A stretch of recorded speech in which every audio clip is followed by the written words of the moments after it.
तो इस वीडियो में आपको जो नॉर्मल तरीका है कैलकुलेशन करने का, उससे हटके 2-3 बातें दिखाई जा रही है। तो जोड़ के बाद ध्यान से देखिए, इन दोनों नंबरों को तो जोड़ देना है, इन दोनों नंबरों को जोड़ देना। 13 और 9 को जोड़ दीजिए, तो 13 और 9 को जोड़ेंगे तो 22 बनेगा बेटा। 13 और 9 को जोड़ेंगे तो कितना बनेगा? 22 बनेगा। और इसके डबल से डिवाइड करना है, यानी कि 6 से डिवाइड कर देना है। 6 से डिवाइड करेंगे तो ये कितना बनेगा? ये बनेगा 11/3। और 11/3 के मान लो किसी ने बोला 56 का स्क्वायर करना है। इसका स्क्वायर करना है 56 का स्क्वायर। अब इससे 56 50 से कितना ऊपर है भैया? ये 50 से कितना ऊपर है? 50 से 6 ऊपर है। 6 ऊपर है, आपने 6 लिख दिया साइड में। सही है, 6 का स्क्वायर कर दीजिए। 6 का स्क्वायर कितना आएगा? 36 आएगा। 6 का स्क्वायर 36 आएगा, आपने 36 लिख दिया इधर। कितना लिख दिया? 36। अब 25 में 6 जोड़ दीजिए। 25 में 6 जोड़ेंगे तो कितना आएगा? 25 में 6 जोड़ेंगे 31 आएगा। इसका आंसर कितना हुआ? कि भाई सबसे पहले हमने कैलकुलेशन की क्या की, थोड़ी सी शक्ल बदल दिए, क्योंकि पहले शक्ल बड़ी गंदी थी, सॉल्व नहीं कर पा रहे थे, अब बड़े आराम से कर लेंगे। Hello everyone. तो बच्चों, आज की वीडियो जो है एक ऐसे मुद्दे के ऊपर हम लेकर आए हैं जिसमें कई सारे बच्चे स्ट्रगल करते हैं और जो कि कारण बनता है कई सारे बच्चों के फिजिक्स के अंदर नंबर्स के कम होने का। अभी हाल फिलहाल में बच्चों नीट 2025 का पेपर हुआ। सभी स्टूडेंट्स, इनफैक्ट सभी टीचर्स ने एक मिली जुली राय सामने रखी कि भाई पेपर का डिफिकल्टी लेवल पहले जितने भी पेपर हुए हैं उनकी तुलना में काफी ज्यादा था। हमें बच्चों यहां पर एक बात यह समझनी होगी कि फिजिक्स का जो पेपर है और जो फिजिक्स के क्वेश्चंस हैं जिनको फ्रेम किया जाता है, उनका डिफिकल्टी 2 स्टेजेस पर बढ़ाया जा सकता है। सर कौन सी ये 2 स्टेजेस हैं? कौन सी 2 स्टेजेस हैं जिससे कि हम फिजिक्स के पेपर के अंदर डिफिकल्टी को कंट्रोल करते हैं? तो बच्चों, इसमें पहली स्टेज जो होती है, इसमें जो पहली स्टेज हमारे सामने आती है वो होती है कॉन्सेप्ट लेवल। Concept level. अगर आपके सामने एक सवाल है, आपने फिजिक्स का पेपर पढ़ा, पहला क्वेश्चन पढ़ा, और बच्चों पहला क्वेश्चन पढ़कर अगर आपको यही समझ में नहीं आया कि मैं इस सवाल में कौन सा कॉन्सेप्ट लगाऊं, कौन सा फॉर्मूला लगाऊं, तो बच्चों इस केस में यह कहा जाएगा कि कॉन्सेप्चुअल लेवल पर उस क्वेश्चन को डिफिकल्ट बनाया गया है। क्या मेरी बात समझ में आ रही है? तो एक डिफिकल्टी इस तरीके से बढ़ाई जाती है कि आपको यही समझ में नहीं आ रहा है कि सवाल पढ़कर कि मैं इसमें कौन सा कॉन्सेप्ट अप्लाई करूं। अब दूसरा जो केस बच्चों इसके अंदर आता है, ये पहला केस हो गया हमारे पास। अगर मैं इसमें दूसरे केस की बात करता हूं तो एक दूसरा केस इसके अंदर आता है जो कि है कैलकुलेशन लेवल। कैलकुलेशन लेवल, इसमें क्या होता है सर? बच्चों ये वो सवाल होते हैं, ये वो सवाल होते हैं जिसके अंदर आपको बहुत अच्छे से पता है कि मुझे कौन सा फॉर्मूला लगाना है। आपको बहुत अच्छे से पता है कि जो मैं फॉर्मूला लगा रहा हूं वो बिल्कुल सही है और आंसर तो इसी फॉर्मूले से ही आने वाला है, लेकिन बावजूद इसके हम फाइनल आंसर तक नहीं पहुंच पाते हैं। और फाइनल आंसर तक क्यों नहीं पहुंच पाते हैं? तो उसका कारण यह है कि भैया कैलकुलेशन टफ हो गई। कैलकुलेशन टफ हो गई। बच्चों ये दूसरा स्टेज है जिसमें फिजिक्स के किसी सवाल को डिफिकल्ट बनाया जा सकता है। तो अगर मैं नीट 2025 के पेपर की बात करता हूं तो बच्चों 3-4 सवाल ऐसे थे जो कि कॉन्सेप्चुअल जो है, कॉन्सेप्चुअल लेवल पर डिफिकल्ट बनाए गए थे। शायद वो क्वेश्चंस जेईई मेंस और या फिर एक आध सवाल की अगर मैं बात करूं तो एडवांस लेवल का कॉन्सेप्ट उसके अंदर लगाया जा रहा था। लेकिन अगर बच्चों बाकी के सवाल हम छोड़ दें, उन 3-4 सवालों को छोड़कर अगर बाकी के सवालों को देखें तो उनका डिफिकल्टी लेवल इसलिए बढ़ गया क्योंकि उसके अंदर ठीक ठाक कैलकुलेशंस इन्वॉल्व थी।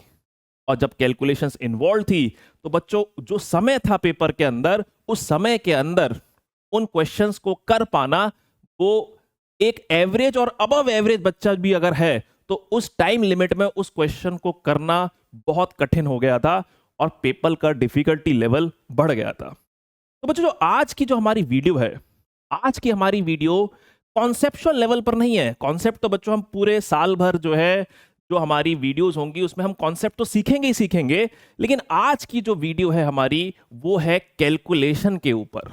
आज हम बात करेंगे कि भाई अगर हम फिजिक्स के किसी सवाल को सॉल्व कर रहे हैं तो बच्चों उसकी कैलकुलेशंस को कैसे मैनेज किया जाता है, कैलकुलेशंस किस तरीके से करनी है हमको। क्योंकि बच्चों नीट का पेपर ऑब्जेक्टिव है, हमारे सामने ऑप्शंस हैं।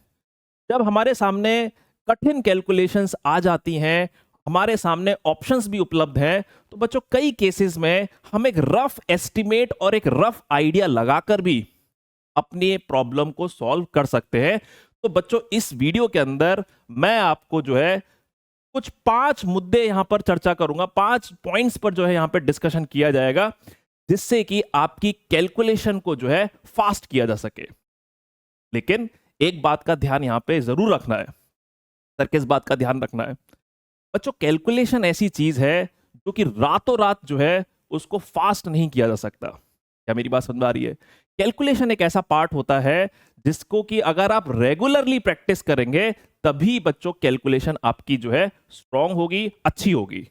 पर आपको किस तरफ ध्यान देना है, आपको किन पॉइंट्स पर ध्यान देना है, उन पॉइंट्स को बच्चों आज मैं डिस्कस कर लूंगा। तो क्या क्या डिस्कशन होगा सर, क्या क्या बातें हैं जो यहां पर चर्चा की जाएंगी? तो सबसे पहले बच्चों आपको हम ये सिखाएंगे, बिल्कुल बेसिक से शुरू करेंगे ना, बिल्कुल स्टार्टिंग में हम बिल्कुल बेसिक पॉइंट से डिस्कस करेंगे। सबसे पहले तो आपको ये सिखाया जाएगा कि भाई साइंटिफिक नोटेशंस में अगर वैल्यूज हो तो उनको कैसे डील किया जाता है। फिर अगर मान लीजिए डेसिमल मल्टीप्लिकेशन आ जाए, डेसिमल मल्टीप्लिकेशन को कैसे डील करोगे? क्या प्रॉपरली मल्टीप्लाई करना पड़ेगा या कोई दूसरा तरीका भी है? स्क्वायर रूट की एक छोटी सी ट्रिक डिस्कस होगी बेटा, कई बार क्वेश्चन करते हैं और गंदा सा स्क्वायर रूट आ जाता है। मान लो आ गया रूट 11 आ गया, बढ़िया सवाल था, हमने सारा वैल्यू डाल दिया था, अच्छे से सब कुछ आंसर निकलने वाला था, लेकिन लास्ट में रूट 11 आ गया तो दिमाग खराब हो गया कि भाई अब इसका आंसर शायद हम ना निकाल पाए। तो स्क्वायर रूट निकालने की ट्रिक डिस्कस करेंगे। उसके बाद स्क्वायरिंग नंबर्स को स्क्वायर करने की कई बार जरूरत पड़ जाती है, तो उसका जो है कॉन्सेप्ट डिस्कस करेंगे, अब जल्दी से कैसे स्क्वायर कर सकते हैं नंबर्स का। और लास्ट में कई सारे जो है ऐसे डिविजन्स हमारे सामने आ जाते हैं कैलकुलेशन करते वक्त, जिसमें हम काफी अनकंफर्टेबल हो जाते हैं और फिर जो है हम अपने फाइनल आंसर तक नहीं पहुंच पाते हैं। तो ऐसे डिविजन्स को कैसे डील करना है इसके ऊपर बात करेंगे। तो टोटल 5 पॉइंट्स है बच्चों जिस पे हम डिस्कस करने वाले हैं इस वीडियो के अंदर। ठीक है, तो चलिए वीडियो को शुरू करते हैं, सबसे पहले मुद्दे पर आते हैं। तो सर सबसे पहला मुद्दा क्या है, स्टार्टिंग कहां से हो रही है? तो बच्चों यहां पर हम ये कह रहे हैं कि कैलकुलेशंस इन्वॉल्विंग साइंटिफिक नोटेशंस, ऐसी कैलकुलेशंस जिसमें साइंटिफिक नोटेशंस इन्वॉल्व हैं, इनको कैसे किया जाए। तो सबसे पहले सर साइंटिफिक नोटेशंस का मतलब क्या होता है, पहले तो आप ये समझा दीजिए। साइंटिफिक नोटेशंस किसको कहते हैं सर? तो बेटा देखिए, जब भी आप फिजिक्स में कुछ स्टैंडर्ड फिजिकल कांस्टेंट्स पे अगर आप ध्यान दें, स्टैंडर्ड फिजिकल कांस्टेंट जैसे कि मैं कहूं लाइट की स्पीड, तो बच्चों लाइट की स्पीड c, लाइट की स्पीड कितनी होती है? लाइट की स्पीड होती है 3 × 10⁸ मीटर पर सेकेंड।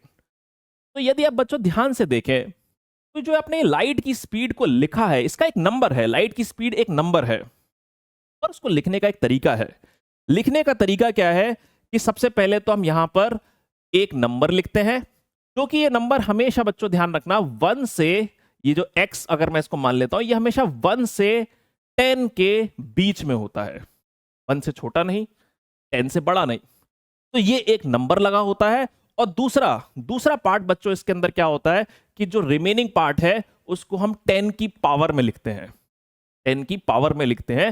बच्चों ये जो वैल्यूज लिखने का जो तरीका है, ये जो वैल्यूज लिखने का जो स्टाइल है, कि आप पहले एक नंबर लिखेंगे जो कि नंबर 1 और 10 के बीच में होगा, और फिर बाद में 10 की पावर में कितना मल्टीप्लायर आ रहा है, उस फॉर्म में बच्चों जब भी हम कोई वैल्यू को लिखते हैं, इसी को कहा जाता है साइंटिफिक नोटेशन।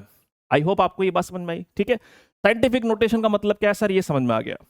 जैसे अगर बात करूं, मान लो चार्ज किसका चार्ज? इलेक्ट्रॉन का चार्ज। तो भाई इलेक्ट्रॉन का चार्ज कितना होता है? इलेक्ट्रॉन का चार्ज होता है माइनस का 1.6 10 की पावर -19 कूलम। ठीक है, माइनस तो हो गया कि भाई चार्ज नेगेटिव है। अगर आप इस माइनस को थोड़ी देर के लिए ध्यान हटा दें तो आप देखिए ये जो वैल्यू हमने लिखी है, पहले आपने यहाँ पे 1.6 लिखा, वही 1 से 10 के बीच में, और फिर 10 की पावर में लगा दिया। जैसे कि अगर बात करूं मास ऑफ इलेक्ट्रॉन कितना लिखते हैं? मास ऑफ इलेक्ट्रॉन 9.1 10 की पावर -31 kg। तो ये जो वैल्यूज लिखने का बच्चों जो तरीका है, इसको साइंटिफिक नोटेशंस कहा जाता है। आई होप आपको ये पहली बात तो समझ में आ गई कि भाई साइंटिफिक नोटेशन का मतलब क्या है। सही है सर, यहां तक बात सब समझ में आ गई है। अब बच्चों यहां पर जब हम कह रहे हैं कि साइंटिफिक नोटेशंस में अगर वैल्यूज होंगी तो उनको हम कैसे अपनी कैलकुलेशंस के अंदर मैनेज करेंगे, उसका तरीका क्या है। अगर आप उस तरीके को समझना चाहते हैं तो बच्चों उसको समझने का जो तरीका है वो ये है कि सबसे पहले आप दो बातों को समझिए। सबसे पहले आप दो बातों को समझिए। कौन सी दो बातें सर समझनी है? सबसे पहले आप ये समझिए कि डेसिमल मूवमेंट कैसे काम करता है। डेसिमल मूवमेंट, क्योंकि कई बार ऐसा होगा जब हमें इसकी जरूरत पड़ेगी। Decimal movement. और दूसरा फिर यहां पे सीख लेंगे डेसिमल रिमूवल। तो मैं दो चीजों के बारे में स्टार्टिंग में बात कर रहा हूं कि क्या दो चीजों के बारे में बात हो रही है सर। एक तो डेसिमल मूवमेंट और दूसरा किसके ऊपर बात हो रही है? Decimal removal. एक एक करके दोनों के ऊपर बात करते हैं। तो बच्चों अगर मान लीजिए मैं पहले इस मुद्दे के ऊपर बात कर रहा हूं, ठीक है। सबसे पहले इस मुद्दे के ऊपर बात कर रहा हूं, डेसिमल मूवमेंट। अगर आपको यह कहा जाए कि मेरे पास एक वैल्यू है, लेट्स से 2.635, सही है, 2.635 है। अब मुझे यह बताइए कि अगर मैं ये बोल रहा हूं कि इसका डेसिमल मुझे आगे खिसकाना है, डेसिमल आगे खिसकाना है, किस तरफ खिसकाना है सर डेसिमल? मुझे डेसिमल इसका आगे की तरफ, इस तरफ ले जाना है। तो मुझे बताइए यहां पर कि मैं यहां पर मल्टीप्लाई करूंगा या डिवाइड करूंगा। भाई अगर मेरे पास एक नंबर लिखा हुआ है जिसमें डेसिमल आ रहा है और मैं उसके डेसिमल को इस तरफ, राइट की तरफ शिफ्ट करना चाहता हूं, तो मुझे क्या करना चाहिए यहां पर? तो सर बहुत सिंपल सी बात है, ये तो बहुत सिंपल सी चीज है। अगर मुझे डेसिमल खिसकाना है तो मुझे अगर डेसिमल को राइट में खिसकाना है तो मैं मल्टीप्लाई करूंगा। और कितने से मल्टीप्लाई करूंगा? जितना डेसिमल आपको खिसकाना है। जैसे कि मान लो मैं इसको डेसिमल को 2 डिजिट आगे ले जाना चाहता हूं तो मैं इसको 10 की पावर 2 से मल्टीप्लाई कर दूंगा। क्या ये बात सही है? जैसे ही बच्चों मैं इसको 10 की पावर 2 से मल्टीप्लाई करूंगा तो मेरे सामने क्या आएगा? मेरे सामने क्या आएगा? ये बन जाएगा 263.5। बेटा बहुत मामूली सी बात है ये, है ना, बहुत ही मामूली सी बात है। लेकिन जब आप साइंटिफिक नोटेशंस की कैलकुलेशंस को डील करते हैं ये बातें बहुत इंपॉर्टेंट हो जाती है, ठीक है। तो क्या हुआ इसके अंदर? मैंने बोला कि अगर मुझे डेसिमल को राइट की तरफ शिफ्ट करना है तो मैं क्या करूंगा? 10 की पावर 2 से मल्टीप्लाई कर दूंगा। अगर मान लो कोई ये कह रहा है कि डेसिमल को पीछे खिसकाना है, इसी के अंदर अगर मान लीजिए आपसे ये कहा जाए कि आप डेसिमल को पीछे खिसका दीजिए, यानी कि 2.635 लिखा हुआ था, इस बार डेसिमल 2 आगे नहीं, इस बार डेसिमल 2 पीछे जाना चाहिए, 2 पीछे जाना चाहिए। तो बच्चों जब पीछे जाना चाहिए तो मैं इसको लिखूंगा 10 की पावर -2। कितना लिखूंगा? 10 की पावर -2। अगर मैं 10 की पावर -2 लगा दूंगा तो मेरे पास यहां पर क्या आएगा? पॉइंट में 02635। क्या आपको समझ में आया? क्या हुआ? एक पीछे गया 2 और एक और पीछे गया 0। तो सर हमने यहां पर क्या सीखा? एक बहुत सिंपल बेसिक बात हमने सीखी, डेसिमल का मूवमेंट कैसे होता है। डेसिमल का मूवमेंट कैसे होता है हम ये बात समझ चुके हैं कि अगर कभी मुझे डेसिमल को आगे खिसकाना है, 10 की पावर में जो आप लगाओगे वो प्लस में नंबर होगा, और अगर आपको डेसिमल को पीछे खिसकाना है तो 10 की पावर में माइनस का नंबर होगा। क्या इतनी बात समझ में आ गई? तो ये एक छोटा सा पॉइंट है जिसके अंदर हमने बात की कि भाई डेसिमल का मूवमेंट किस तरीके से डिसाइड किया जाएगा। ठीक है सर, ये पॉइंट क्लियर हो गया। दूसरा जो मुद्दा आता है बच्चों इसके अंदर, वो आता है डेसिमल का रिमूवल। डेसिमल का रिमूवल, डेसिमल रिमूवल क्या होता है? जैसे मान लीजिए कि हमने लिखा हुआ है 6.25। क्या लिखा हुआ है? 6.25। अब हम कह रहे हैं कि मुझे ये डेसिमल नहीं चाहिए, मुझे ये डेसिमल नहीं चाहिए। तो बच्चों इसके अंदर जब आप इस डेसिमल को हटाएंगे तो क्या होगा? डेसिमल को हटाने के बाद ये डेसिमल के बाद 2 डिजिट्स हैं, तो बच्चों नीचे 100 आएगा। नीचे कितना आएगा? 100 आएगा, क्योंकि डेसिमल के बाद 2 डिजिट्स है। यानी कि इसको अगर मैं डेसिमल हटा के लिखूं तो मैं इसको बच्चों लिखूंगा 625 इंटू 10 की पावर -2। क्या ये सही है? 625 इंटू 10 की पावर -2। तो अगर मान लो मुझे किसी ने लिख के दिया कि भाई यहां पे लिखा हुआ है 0.083। क्या लिखा हुआ है? 0.083, और हम कह रहे हैं कि यार मुझे डेसिमल हटा के लिखना है, मुझे इसको डेसिमल हटा के लिखना है। तो क्या मैं इसको डायरेक्टली 83 इंटू कितने डिजिट्स हैं? 1 2 3, 10 की पावर -3 लिख दूंगा? बताओ, 10 की पावर -3। जैसे यहां पर, जैसे इस वाले केस में डेसिमल के बाद दो डिजिट्स, तो आपने 10 की पावर -2 लगाया। इस बार डेसिमल के बाद 3 डिजिट्स, तो आपने 10 की पावर -3 लगाया। तो बच्चों ये जो दो बातें हैं, ये जो दो बातें हैं, ये जब साइंटिफिक नोटेशंस में हमारे पास वैल्यूज होती हैं, उनका जब मल्टीप्लिकेशन कर रहे होते हैं, जब उनका डिवीजन कर रहे होते हैं, तब ये बहुत काम आता है, तब ये बहुत काम आता है। ठीक है, चलिए कुछ कैलकुलेशंस करके देखते हैं। जैसे कि आप सबसे पहले इसको देखिए, सबसे पहले इसको देखिए ना, क्या है हमारे पास। अब बच्चों हमारे पास ये कुछ नंबर्स दे दिए भाई, बोला है कि इसको कैलकुलेट करके फाइनल आंसर तक पहुंचिए। तो सबसे पहले अप्रोच क्या रहती है बच्चों इसके अंदर?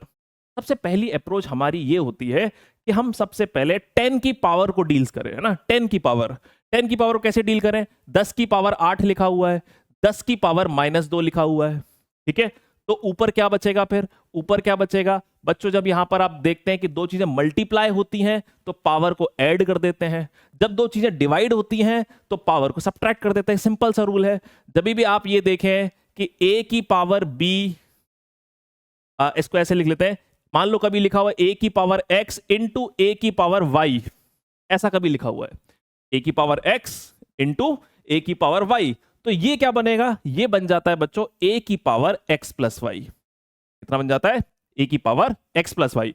अगर मान लो कभी लिखा हुआ है a की power x divided by a की पावर y, तो ये क्या बन जाता है? ये बन जाता है a की पावर x माइनस वाई। बहुत बेसिक फॉर्मूला है, बहुत बेसिक फॉर्मूला है, ये आपको पता होना चाहिए कि भाई पावर्स को किस तरीके से डील करते हैं जब बेस सेम होता है। ध्यान रखिए बेस सेम है, यहां पर बेस सेम होना चाहिए, यहां पर भी a है, यहां पर भी a है। जब बेस सेम है और अगर मल्टीप्लाई हो रहा है तो पावर जुड़ जाएंगी, अगर बेस सेम है और डिवाइड हो रहा है तो उस केस में पावर क्या हो जाएंगी बच्चों? सब्ट्रैक्ट हो जाएंगी। जरा देखिए यहां पर सबसे पहले जब भी साइंटिफिक नोटेशंस में कैलकुलेशंस आती हैं बेटा, सबसे पहले 10 की पावर को साथ 10 की पावर को हम निपटाते हैं। तो 10 की पावर 8, 10 की पावर -2, 10 की पावर 6 हो गया भाई। ठीक है, डिवाइडेड बाय नीचे कितना लिखा हुआ है? 10 की पावर -5, डिवाइड हो रहा है, पावर ऊपर ले जाओ तो +5, तो बच्चों ये बन गया 10 की पावर हमारे पास 11। तो सबसे पहले हमने 10 की पावर निपटा दी। इसके बाद आप नंबर्स को देखिए, इसके बाद आप नंबर्स को देखिए, ये लिखा हुआ है 3, ये लिखा हुआ है 1.5 और ये लिखा हुआ है 6। ठीक है, 3 3 6 1.5। तो सबसे पहले आपने इसको काट दिया, इसको काट दिया। अब ये आया 1.5 डिवाइडेड बाई 2, 1.5 डिवाइडेड बाई 2 कितना हो जाएगा हमारे पास? तो बच्चों ये हो जाएगा 0.75। कितना हो जाएगा? 0.75। क्या यहां तक सही है? अब ये जो हमने वैल्यू फाइनल आंसर छोड़ा, ये साइंटिफिक नोटेशन में नहीं है, साइंटिफिक नोटेशन नहीं है। साइंटिफिक नोटेशन में क्या कहा था हमने? साइंटिफिक नोटेशन में हमने कहा था कि नंबर 1 और 10 के बीच में होना चाहिए। तो मैं इसको साइंटिफिक नोटेशन में कैसे लाऊं? तो मैं बोलूंगा इसका डेसिमल मुझे राइट में खिसकाना पड़ेगा। क्या करना पड़ेगा? राइट में खिसकाना पड़ेगा। राइट में खिसकाने के लिए क्या करना पड़ेगा? एक डिजिट आगे ले जानी है तो मुझे 10 से मल्टीप्लाई करना चाहिए, मुझे 10 से क्या करना चाहिए? इसको मल्टीप्लाई करना चाहिए। पर 10 से मल्टीप्लाई कर रहे हो तो 10 से डिवाइड भी तो करना पड़ेगा भाई, ऐसे थोड़ा ना कर सकते हैं। ठीक है, तो अब आप देखेंगे इसके अंदर, तो ये जो नंबर है मेरे पास, ये जो नंबर है बच्चों, ये बन गया 7.5 और ये 10 की पावर ऊपर एडजस्ट करोगे तो बेटा इसका आंसर कितना आ गया? इस तरीके से। बहुत मामूली सी चीज है बेटा ये ना, बहुत मामूली सी चीज है, पर कई बच्चे इसके अंदर भी स्ट्रगल करते हैं। इस वीडियो का लक्ष्य केवल ये है कि जो बेसिक से बेसिक चीजें हैं उनको भी कवर किया जाए। हमारा पर्पस यहां पर यह है कि जो बेसिक से बेसिक बातें हैं उनको भी कवर किया जाए और साथ ही आपको कुछ ऐसे ट्रिक्स भी और टेक्निक्स भी समझाई जाए जो कि आपके कैलकुलेशंस को क्या करे? आसान बनाए। तो क्या ये पॉइंट समझ में आया? ठीक है, जरा और थोड़ा सा प्रैक्टिस करते हैं। जरा इसको देखिए, अब आप जरा इस वाले को देखिए। अब इसके अंदर कैलकुलेशंस करनी है। कैसे कैलकुलेशंस करें? सबसे पहले जो सिखाया है 10 की पावर को डील किया करो। सबसे पहले 10 की पावर को डील किया करो। जरा आप देखिए कि न्यूमरेटर में बच्चों 10 की पावर कितनी है? 9 है, -6 है, तो बच्चों ऊपर 3 बच गया। ठीक है, फिर यहां पर आप देखिए तो ये बच्चों स्क्वायर हो रहा है, तो ये नीचे 10 की पावर कितना आएगा? -4 आएगा। याद रखिएगा कभी लिखा हुआ है a की पावर x और उसकी पावर y, तो कभी अगर लिखा हुआ है a की पावर x और उसकी पावर y, तो इस केस में पावर्स बच्चों मल्टीप्लाई हो जाती है। यहां पर यही रूल लग रहा है। 10 की पावर -2 और उसकी पावर 2, तो 10 की पावर -4, ये ऊपर जाएगा तो 10 की पावर 7 हो गया। 10 की पावर 7 हो गया, तो 10 की पावर निपटा गई। 10 की पावर निपटा गई। अब बचा हुआ देख लीजिए, यहां पे 3 का स्क्वायर करोगे, 3 का स्क्वायर करोगे 9 आएगा। इस 9 ने इस 9 को उड़ा दिया, खाली क्या बचा? 2। तो आंसर कितना बना? 2 इंटू 10 की पावर 7। क्या ये साइंटिफिक नोटेशन है? बिल्कुल साइंटिफिक नोटेशन है। क्या डेसिमल के मूवमेंट की कोई जरूरत है? कोई जरूरत नहीं है। आगे बढ़ जाते हैं, जरा इस कैलकुलेशन को देखिए आप, जरा इस कैलकुलेशन को देखिए। लिखा हुआ है 6.6 10 की पावर -34। बच्चों क्या आप इस नंबर को पहचान पा रहे हैं? क्या इस नंबर को आप पहचान पा रहे हैं? हाँ सर, ये तो क्या है? ये तो प्लैंक्स कांस्टेंट की वैल्यू है बच्चों। ये प्लैंक्स कांस्टेंट h है ये। ठीक है, ये किसकी वैल्यू है? ये तो प्लैंक्स कांस्टेंट की वैल्यू है। अब आप देखिए, इसकी कैलकुलेशन मुझे करनी है। कैसे करूंगा कैलकुलेशन? सबसे पहले तो 10 की पावर को निपटाते हैं। 10 की पावर -34 है, 10 की पावर 8 है, तो ऊपर कितना बचा? तो ऊपर बचा 10 की पावर -26। सही है भाई, -34 और 8 कितना बच गया? -26। फिर इसके बाद ये 3 जीरो है, 10 की पावर 3 कह देता हूं इसको मैं। ये 10 की पावर 3 है और ये 10 की पावर -10 है, 10 की पावर -10 है। तो बच्चों ये कितना बचा? फिर नीचे आ गया मेरे पास 10 की पावर -7। पावर ऊपर ले जाइए उसको, 10 की पावर -7 ऊपर जाके +7 बन जाएगा। तो बच्चों ये तो आ गया 10 की पावर -19। तो सबसे पहले अपन ने क्या किया? 10 की पावर को निपटा दिया। अब बची हुई चीजों को देख लेते हैं। अब बची हुई चीजों को देख लेते हैं। तो क्या क्या बच रहा है? एक ये 3 बच रहा है, एक ये 6 बच रहा है, एक ये 6.6 बच रहा है। तो 3 ने पहले इसको उड़ाया 2 से और फिर ये इससे कटा, तो कितना आ गया? 3.3 इंटू 10 की पावर -9। क्या ये साइंटिफिक नोटेशन है? बिल्कुल सर, ये तो साइंटिफिक नोटेशन है। कोई समस्या नहीं है, यहीं पे आंसर को छोड़ देंगे। आई बात समझ में? ठीक है, आगे बढ़ते हैं। अब अगला जो मुद्दा है बच्चों हमारा, ठीक है, अगला जो मुद्दा है, ये तो हमने स्टार्टिंग में बात की कि भाई आप साइंटिफिक नोटेशंस में अगर आपको कुछ वैल्यूज दे रखी हैं तो उनको कैसे आप डील करेंगे, है ना। बहुत सिंपल सी चीज थी, इसमें कोई परेशानी नहीं थी। अब दूसरी बात, डेसिमल मल्टीप्लिकेशन।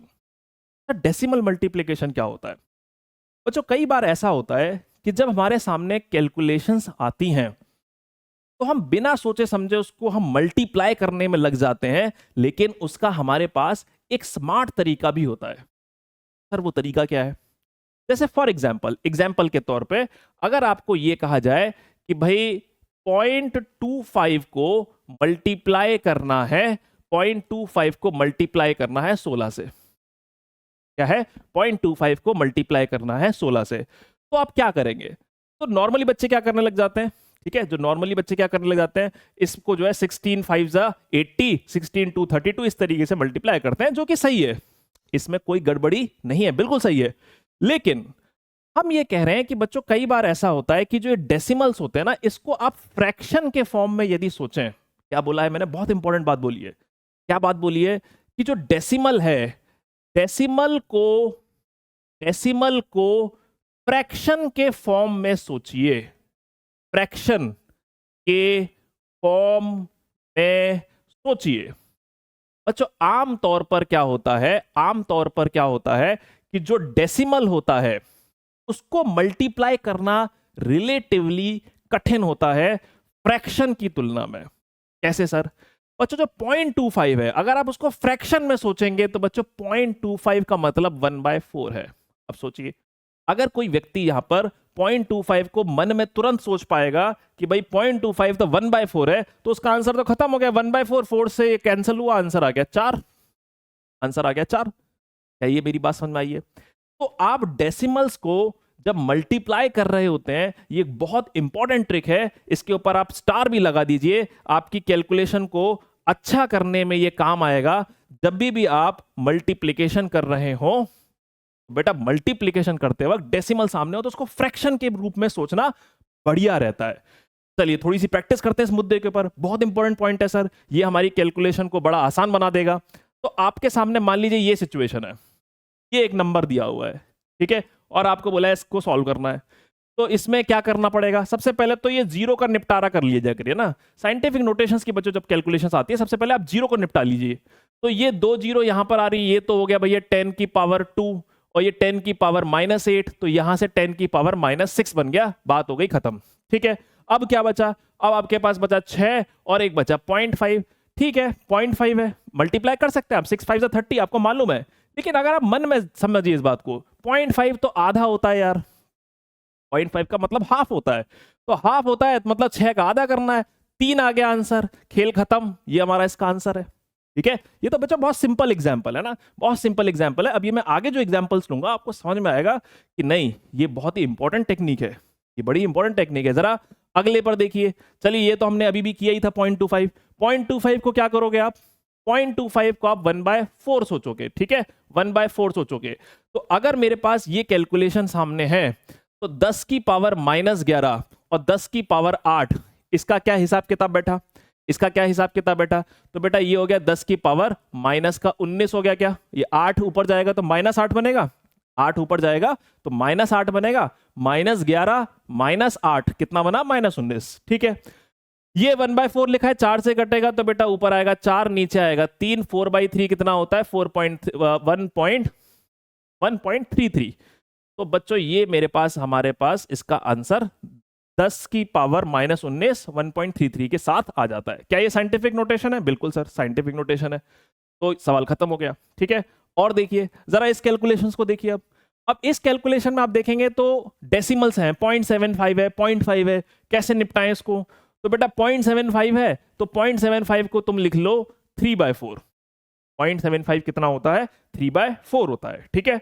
0.5 कितना होता है, 0.5 के बारे में बताया, 0.5 1/2 होता है, ठीक है। इसके अलावा अगर आप देखिए 10 की पावर -9, 10 की पावर 3, 3 ऊपर गया -3 बना तो 10 की पावर -12 आ गया। 10 की पावर तो भैया निपट गई है।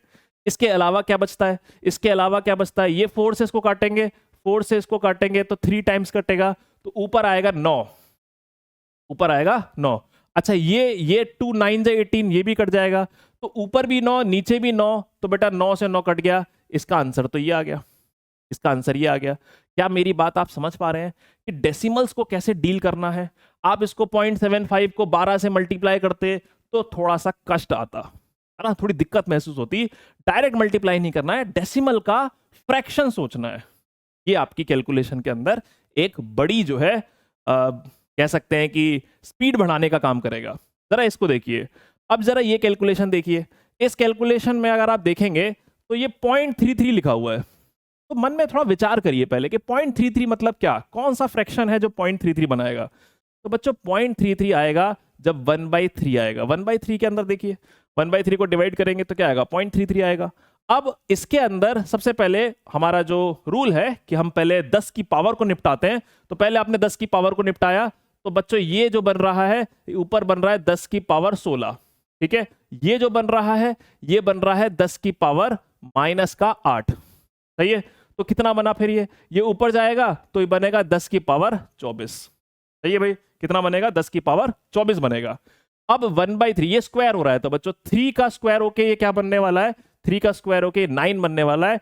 तो ऊपर 3 आ गया, नीचे 6 है तो 3 ऊपर 6 नीचे, तो ये तो बच्चों बन रहा है 0.5 इंटू 10 की पावर 24। क्या ये साइंटिफिक नोटेशन है? बिल्कुल नहीं सर, ये साइंटिफिक नोटेशन नहीं है। क्या करना पड़ेगा, डेसिमल को आगे करना पड़ेगा। डेसिमल को आगे कैसे करते हैं, डेसिमल को आगे करने के लिए मल्टीप्लाई करते हैं। कितना मल्टीप्लाई करूंगा, 10 की पावर 1, एक डेसिमल आगे इसका। अच्छा 10 से मल्टीप्लाई करा है तो भैया 10 से डिवाइड भी तो करना पड़ेगा, है ना।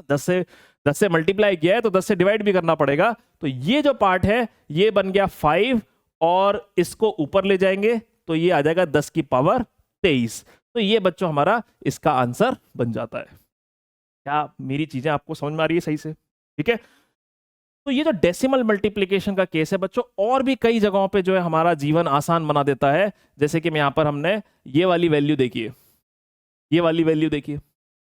अब जरा इसके अंदर देखिए क्या करेंगे, इसको कैसे डील किया जाए। तो बच्चों देखिए सबसे पहले चीज 0.16 की बात कर लेता हूं। सबसे पहले 0.16 की बात करो। सोचिए 0.16 फ्रैक्शन में कितना होता है, फ्रैक्शन में कितना बैठता है ये 0.16 बच्चों 1/6 के आसपास। 1/6 का जो है वो डेसिमल है। 1/6 को आप अगर डिवाइड करेंगे तो 0.167166666 ऐसे ऐसे करके आएगा। जब आप इसको डिवाइड करेंगे तो ये कितना आएगा, ये आएगा 0.1666 ऐसे करके चलता रहेगा ये, ठीक है। तो 0.16 जो है उसको मैं 1/6 लिख सकता हूं। उसके अलावा देखो ये जो है इसमें से अगर डेसिमल रिमूवल कर दें भैया, इसमें से डेसिमल रिमूवल कर दें, डेसिमल रिमूवल, इसका डेसिमल हटा दें, तो डेसिमल हटाने के लिए मैं इसको कितने से मल्टीप्लाई करूंगा, कितना डेसिमल आगे ले जाना पड़ेगा, 3 लेना पड़ेगा तो -3 लगा दिया। तो सबसे पहले तो आपने इस कैलकुलेशन की थोड़ी सी शक्ल बदल दी। ठीक है भाई, सबसे पहले हमने कैलकुलेशन की क्या की, थोड़ी सी शक्ल बदल दिए, क्योंकि पहले शक्ल बड़ी गंदी थी, सॉल्व नहीं कर पा रहे थे, अब बड़े आराम से कर लेंगे। अब जरा हिसाब लगाइए, सबसे पहले 10 की पावर का हिसाब लगाइए। तो 10 की पावर ऊपर कितना है, -8 है, नीचे कितना है 10 की पावर -5 और -3, तो ये भी -8 हो गया। तो भैया 10 की पावर निपटा गई, 10 की पावर में तो कुछ नहीं बचा। उसके अलावा क्या रहा, 96 था, 6 था, ये 1/6 है, तो पहले इसको काट दीजिए, इसको इससे काटेंगे तो क्या बनेगा भाई, 6 से काटेंगे तो कितना बनेगा, तो 6 1 जा 6, 6 6 जा 36। ठीक है, तो ऊपर आ गया बच्चों 16 और नीचे बचा था, डेसिमल हम हटा चुके थे, नीचे बचा था 4, तो बच्चों इसका आंसर आ गया 4। सही है, ठीक है, तो इस तरीके से इसको कर लेंगे। और देखिए जरा एक और कैलकुलेशन देखिए आप यहां पर, ये कैलकुलेशन इस तरीके से बनी हुई है, इसका हमें आंसर निकालना है। सबसे पहले आपने सोचा कि भाई 0.11 क्या होता है, फ्रैक्शन में सोचिएगा बेटा, है ना, 0.11। तो फ्रैक्शन में अगर 0.11 के बारे में सोचा जाए तो बच्चों ये 1/9 के 1/9 का जो है डेसिमल है। 1/9 को जब आप डेसिमल में कन्वर्ट करेंगे तो आएगा 0.11। तो अगर आप यहां पर इसको सॉल्व करते हैं तो देखिए, सबसे पहले पावर का हिसाब लगाएंगे, तो ऊपर तो आ गई 10 की पावर 16, ठीक है भाई, और नीचे आ गई 10 की पावर -3। ठीक है, 10 की पावर 16 और 10 की पावर 3। इसके बाद अगर आप देखें तो कितना बच गया, फिर ये 10 की पावर 19 आ गया, क्या ये आ गया 10 की पावर 19, 10 की पावर निपटा जा चुकी है ना, 10 की पावर खत्म हो गई। अब इसके अलावा क्या बचा, इसके अलावा 3 का स्क्वायर करोगे बच्चों तो ये 9 बन जाएगा ना, स्क्वायर हो रहा है, 3 का स्क्वायर करोगे 9 बनेगा, ये 9 से 9 कट जाएगा, नीचे बेचारा 5 अकेला रह जाएगा, तो ये हमारे पास ऐसा आ रहा है 1/5 आ रहा है। तो बच्चों 1/5 का मतलब तो होता है 0.2, तो 0.2 इंटू 10 की पावर 19। क्या ये साइंटिफिक नोटेशन है? बिल्कुल सर, साइंटिफिक नोटेशन बिल्कुल नहीं है, क्या भाई, बिल्कुल नहीं है। तो क्या करेंगे, डेसिमल को आगे खिसकाना पड़ेगा, आगे खिसकाने के लिए क्या करना है, 10 से मल्टीप्लाई करते हैं, 10 से मल्टीप्लाई कर दिया आपने तो 2 बन गया, पर 10 से मल्टीप्लाई किया है तो 10 से डिवाइड भी किया होगा, तो 10 से डिवाइड किया होगा तो क्या बना होगा, 10 की पावर 18 बन गया, हो गया काम खत्म।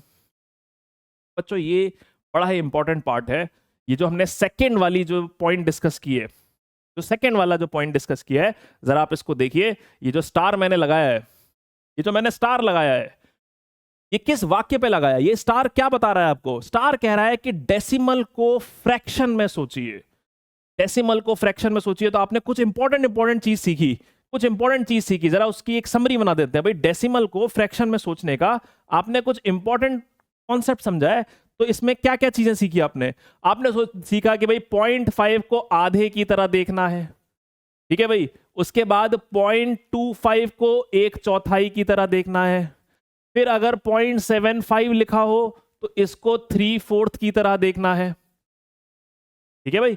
इसके बाद अगर मान लीजिए लिखा हो 0.33, ये आया था क्या 0.33, क्या आया था इसके बाद, हाँ 0.33 आया था, तो अगर 0.33 है तो उसको 1/3 की तरह सोचना है, 0.33 है तो 1/3 की तरह सीखना है, अब 1/3 की तरह सोचना है। 0.166 ऐसा कुछ है तो ये 1/6 लिखा हुआ है, ये कितना लिखा हुआ है 1/6 लिखा हुआ है।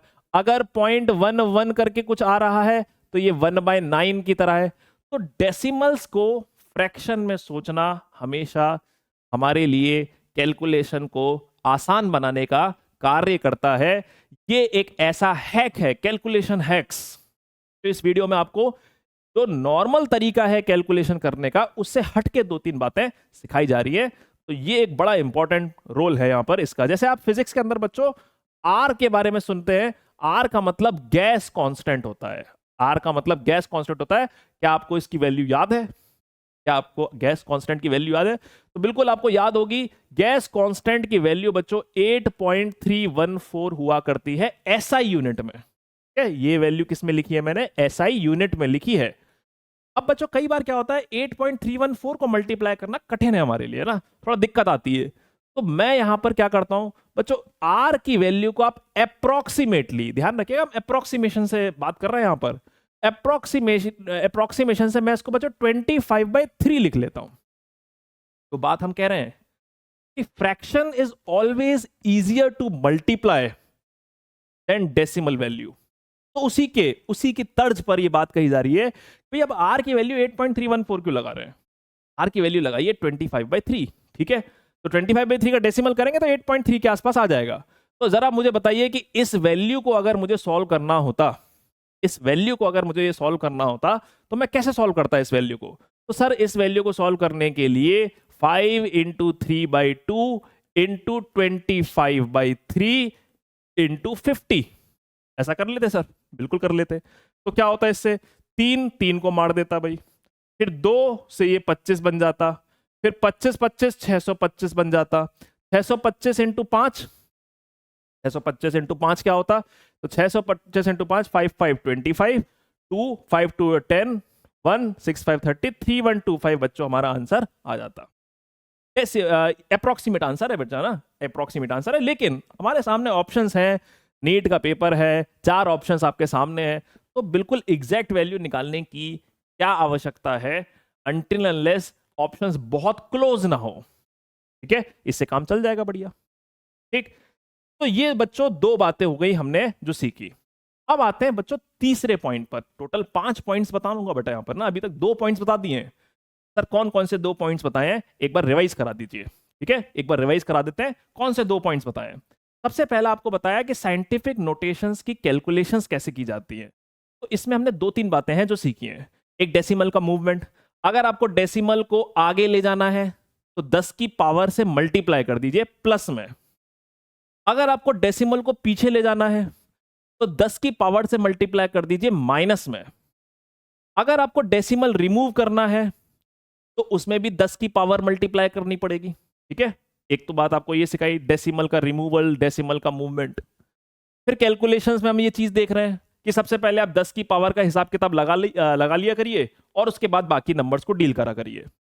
और फिर तीसरी बात ये सिखाई कि हमेशा डेसिमल के साथ आप मल्टीप्लिकेशन मत करिए, डेसिमल को फ्रैक्शन में सोचिए। कुछ उदाहरण हमने दिए कि भाई अगर 0.25 लिखा है तो 0.25 से क्यों मल्टीप्लाई करना है, उसको 1/4 लिख लीजिए। ऐसे करके कुछ हमने एग्जाम्पल्स लिए, ठीक है बच्चों। अब हमारे पास बच्चों आता है इसके अंदर स्क्वायर रूट ट्रिक। अब ये क्या है सर, आमतौर पे बच्चों क्या होता है, कई हमारे फिजिक्स के फॉर्मूले हैं जिसमें रूट आता है, जैसे कि साउंड की स्पीड का फॉर्मूला। साउंड की स्पीड का फॉर्मूला क्या होता है बच्चों, अंडर रूट में गामा RT/m। बिल्कुल सर, ना ये सब पढ़ाएंगे बेटा ना, अभी तो सिर्फ हम कैलकुलेशंस की बात कर रहे हैं। तो ये हमारा एक फिजिक्स का इंपॉर्टेंट फॉर्मूला, साउंड की स्पीड निकालते वक्त इस फॉर्मूले को लगाना पड़ता है। जैसे कि ट्रांसवर्स वेव की वेलोसिटी का फॉर्मूला √T/μ। कहने का मतलब ये है कि फिजिक्स के अंदर कई सारे ऐसे फॉर्मूले आ जाते हैं जहां पर कि हम वैल्यूज को पुट करते हैं। मुझे पता है कि ये फॉर्मूला लगाना है, मुझे गामा की वैल्यू दे दी, R की वैल्यू दे दी, T की वैल्यू दे दी, M की वैल्यू दे दी, और मैं सब कुछ कर रहा था। लेकिन मान लीजिए कि करते करते क्या हुआ कि लास्ट में ऐसा आ गया, √10 बन गया, ठीक है, √10 बन गया। या फिर मान लीजिए कि ऐसा करते करते क्या हुआ, √27 बन गया। या फिर मान लीजिए ऐसा करते करते क्या हुआ, √13 बन गया। अब ये जैसे ही रूट बीच में आ गए तो दिमाग खराब हो गया, फिर हमारा दिमाग खराब हो गया कि अरे यार ये मैं कैसे कैलकुलेट करूंगा।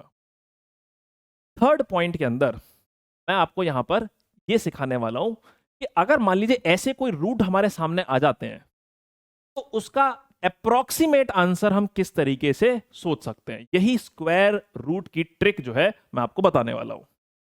तो सबसे पहले मैं यहाँ पर आपको क्या करूंगा, एक एग्जांपल के साथ इसको समझाता हूं। चलिए यहां पे √10 का उदाहरण ले लेते हैं पहले, ठीक है, √10 का उदाहरण ले लेते हैं कि भाई √10 अगर आ गया तो क्या इसकी वैल्यू हम कैसे सोचेंगे। तो ध्यान से सुनिएगा बेटा ना, बहुत ध्यान से देखना है।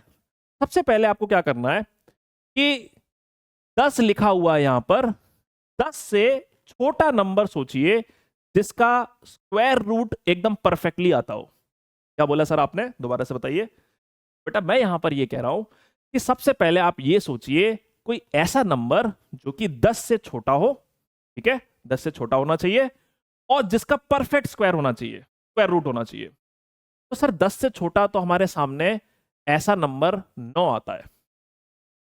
क्या भाई 9 का आप अगर स्क्वायर रूट निकालेंगे तो 3 बैठ जाएगा, एकदम परफेक्ट आएगा, ठीक। ये करने के बाद अब आपको क्या करना है, ध्यान से सुनिएगा ना। अब इंपॉर्टेंट स्टेप है बेटा। सबसे पहले आपने क्या किया, एक ऐसा नंबर सोच लिया है जो कि परफेक्ट स्क्वायर रूट है और 10 से छोटा है। अब इसके बाद क्या करना है? इसके बाद बच्चों आपको इसके अंदर एक सिंपल सा काम ये करना है कि ये जो दोनों नंबर हैं, कौन कौन से सर? 10 और 9, इनको जोड़ दीजिए। 10 और 9 को जोड़ दीजिए और फिर डिवाइड कर दीजिए। फिर डिवाइड कर दीजिए। किससे डिवाइड करना है सर? तो ये 9 है, 9 का स्क्वायर रूट क्या होता है? 9 का स्क्वायर रूट होता है सर 3। 9 का स्क्वायर रूट क्या होता है? 3। तो जो ये 3 आ रहा है ना, इसके डबल से जो है डिवाइड कर दिए। 3 से 3 का डबल यानी कि 6, ऐसे डिवाइड कर दीजिए। अब ये जो वैल्यू आ रही है, ये मेरे पास आ रहा है बच्चों 19/6। कितना आ रहा है? 19/6। अब 19/6 आ रहा है, इसका मैं डेसिमल अगर बनाऊं तो 6 3 जा 18, 6 3 जा 18, ठीक है, 10, तो 6 1 जा 6। तो ये बच्चों 3.1 के आसपास कुछ ना कुछ आना चाहिए। 3.1 के आसपास आना चाहिए। मैं दोबारा से बताता हूं बच्चों, इस ट्रिक में हम कर क्या रहे हैं। स्क्वायर रूट, कभी ऐसे गंदे स्क्वायर रूट हमारे सामने आ जाएं तो उनको हैंडल करने का एक छोटा सा उपाय है ये। अप्रोक्सीमेट रिजल्ट बताता है बेटा, एग्जैक्ट नहीं बताता है, ध्यान रखिएगा, एकदम एग्जैक्ट नहीं बताएगा, लेकिन पेपर में कैलकुलेशंस को सरल बनाने के लिए ये काफी बार हम इसका इस्तेमाल कर लेते हैं। क्या होता है इसके अंदर, दोबारा से एक बार मैं समझा रहा हूं, ध्यान से देखिए कि अगर मान लीजिए 10 लिखा हुआ है, √10 का वैल्यू आपको सोचना है, तो सबसे पहली स्टेप तो ये है, एक ऐसा नंबर सोचिए जो कि 10 से छोटा हो, 10 से छोटा हो और उसका परफेक्ट स्क्वायर रूट आता हो। ठीक है, तो 9 आ गया। अब आपने क्या किया, ये 10 और 9 को जोड़ दिया, फिर डिवाइड करना है। किससे डिवाइड करना है? वो जो परफेक्ट स्क्वायर रूट वाला नंबर था ना, उसका जो भी स्क्वायर रूट है उसके डबल से डिवाइड कर देना है। ठीक है, तो ऐसा कुछ आएगा। एक काम करते हैं सर, एक काम करते हैं कि कैलकुलेटर निकाल के हम ये देखते हैं कि भाई ये जो हमने अप्रोक्सीमेशन सोचा है, हम कितना नजदीक हैं हमारे आंसर से, एक्चुअल आंसर से कितना नजदीक है। भाई हमने ये जो टेक्निक लगाई है उस हिसाब से तो आंसर हमारा 3.1 आ रहा है। तो जरा देखते हैं कि भाई √10 की वैल्यू क्या है। तो बच्चों √10 की वैल्यू 3.16 कह रहा है, ये 3.16 कह रहा है। तो ठीक है, मतलब बहुत ज्यादा हम ये नहीं कहेंगे कि बिल्कुल एक्यूरेट है, लेकिन काम चल जाएगा, काम चल जाएगा। ठीक है, एक काम करते हैं, √27 का निकालते हैं। अब √27 का निकालते हैं। जैसे आपसे बोला जाए √27 की वैल्यू निकालनी है, तो कैसे निकालोगे? पहला स्टेप क्या था, एक ऐसा नंबर सोचना है जो 27 से छोटा है और जिसका परफेक्ट स्क्वायर रूट आता है। तो कौन है सर वो? 25 है भैया। ऐसा नंबर कौन है? 25 है। ठीक है, फिर इसके बाद क्या करना है, 25 का स्क्वायर रूट क्या आता है? 5 आता है। 25 का स्क्वायर रूट क्या आता है? 5 आता है। तो अब बच्चों यहां पर आप देखेंगे, अब बच्चों यहां पर आप देखेंगे कि 27 का मुझे अगर स्क्वायर रूट लिखना है तो मैं क्या करूंगा, ये वाला जो नंबर है और ये वाला जो नंबर है इसको पहले तो जोड़ दूंगा, यानी कि 27 को 25 से जोड़ दूंगा, 27 को 25 से जोड़ दूंगा, और ये जो 5 है इसका डबल करके डिवाइड कर दूंगा। ये ठीक है यहां तक? अब आप देखिए 27 और 5 कितना होता है भाई? 27 और 5 32, और 32 और 20 कितना होता है? 32 और 20 जो है 52 होता है। डिवाइड बाय 10, तो बच्चों ये 5.2 अप्रोक्सीमेटली आना चाहिए। कितना आना चाहिए? 5.2। जरा चेक करते हैं, कैलकुलेटर में साथ साथ चेक भी करते हैं कि अगर मैं 27 का रूट निकाल लूं तो ये 5.196 कह रहा है बेटा। 5.19 मतलब 5.2 काम कर जाएगा। 5.19 मतलब 5.2 काम कर जाएगा।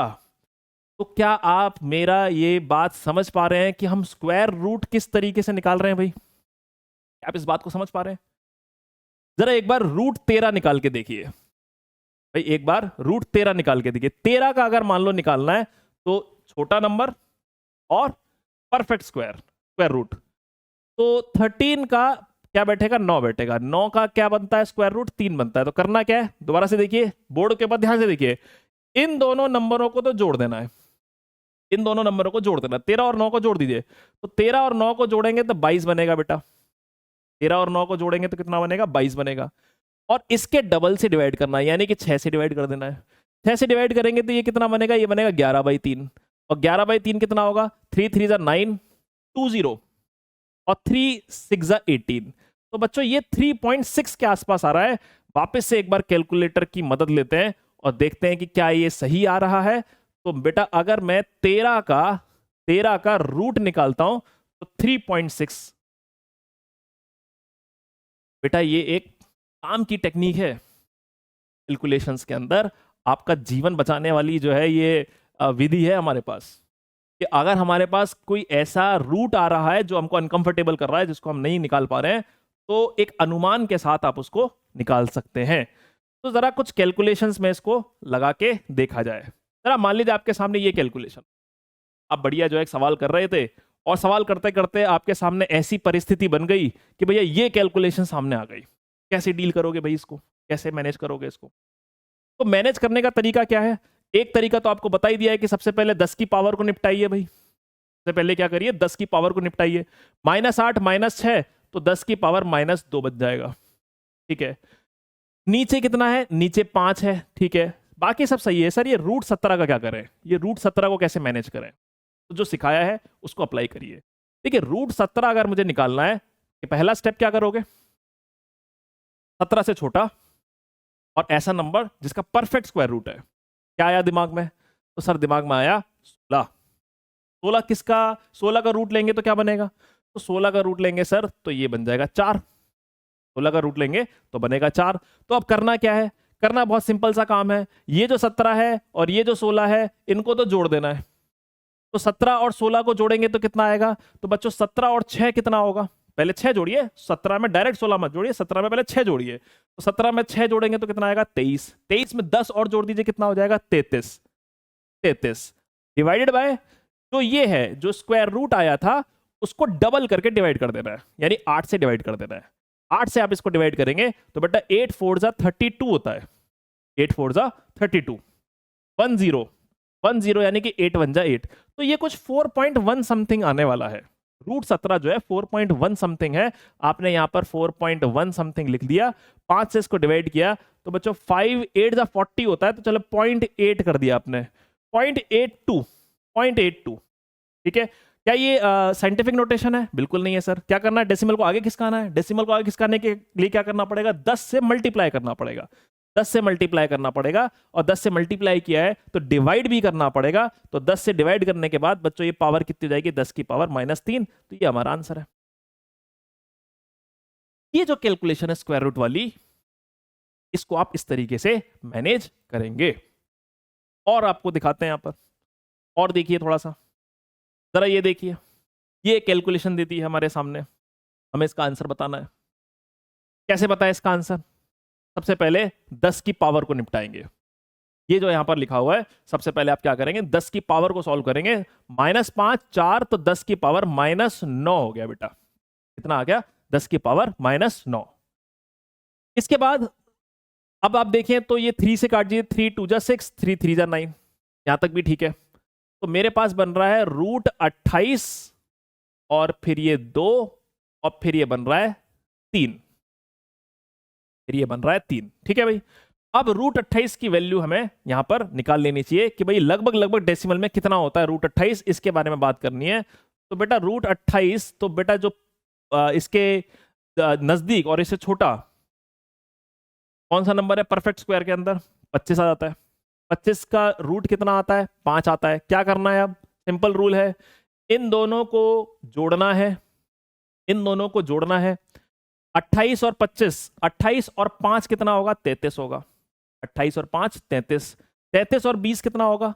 33 और 20 हो जाएगा 53। तो 53 डिवाइड बाय ये जो है इसको डबल करके डिवाइड कर देना है। डबल करके डिवाइड कर देना यानी कि 10 से डिवाइड कर देना है। तो ये बच्चों वैल्यू अप्रोक्सीमेटली 5.3 के आसपास आनी चाहिए। कैलकुलेटर वापस लेके आइए। साथ साथ हम ये भी देखते चले कि भाई हम जो ये अप्रोक्सीमेशन कर रहे हैं, ये असल वैल्यू के कितना आसपास है, क्योंकि है तो ये अप्रोक्सीमेशन, ये एग्जैक्ट वैल्यू नहीं दे रहा है बेटा, एग्जैक्ट वैल्यू नहीं दे रहा है।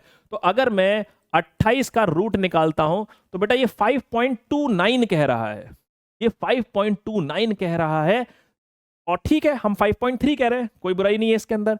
तो ये मेरे पास 5.3 वैल्यू आ रही है इसकी। अब आप इस वैल्यू को डाल दीजिए, 5.3 इंटू 2 डिवाइडेड बाय 3। तो ये आप देखेंगे तो कितना होगा? 3 2 जा 6 और 5 2 जा 10, और 3 से डिवाइड भी करना है तो 3 3 जा 9, फिर 3 5 जा 15, और फिर ये 3.53 इंटू 10 की पावर -9 आ रहा है। 10 की पावर -9 आ रहा है। तो क्या आप कैलकुलेशन समझ पा रहे हैं बच्चों? ये जो स्क्वायर रूट वाली ट्रिक है, क्या आप इसको ठीक से समझ पा रहे हैं? ठीक, काफी समय बचाएगी। ठीक है, जैसे कि बच्चों फिजिक्स के अंदर एक फॉर्मूला हुआ करता है वेलोसिटी ऑफ ट्रांसवर्स वेव का, है ना? फॉर्मूला सबने सुना होगा। ठीक है, तो ये जो फॉर्मूला होता है v बराबर √t/μ, इस फॉर्मूले से रस्सी में जो वेव जनरेट होती है, रस्सी में जो ये वेव बनती है, उसकी वेलोसिटी पता चलती है। ये जो फॉर्मूला है, इसके अंदर क्या था, आपको डेटा दे रखा था। मान लीजिए कि आपको डेटा दिया हुआ था कि भाई आपको टेंशन बता रखी है, आपको टेंशन बता रखी है, आपको मास बता रखा है, रस्सी की लंबाई बता रखी है, ये सब चीजें आपको बता रखी है, आपको v निकालना है। तो कहने को ये क्वेश्चन सिंपल कैलकुलेशन का है। जरा देखते हैं कैसी कैलकुलेशन बनती है। t की जगह पे आपने 70 रख दिया। म्यू का मतलब बच्चों होता है मास पर यूनिट लेंथ, मास पर यूनिट लेंथ। ठीक है भाई, अब मास कितना दिया है? 25 ग्राम दिया है, तो ग्राम का केजी बनाना पड़ेगा। 25 ग्राम, तो मैंने इसको लिखा 25 × 10⁻³ क्या बन गया? ये केजी में बन गया। और डिवाइडेड बाय लेंथ, तो डिवाइडेड बाय लेंथ यानी कि ऊपर आ गया 0.1।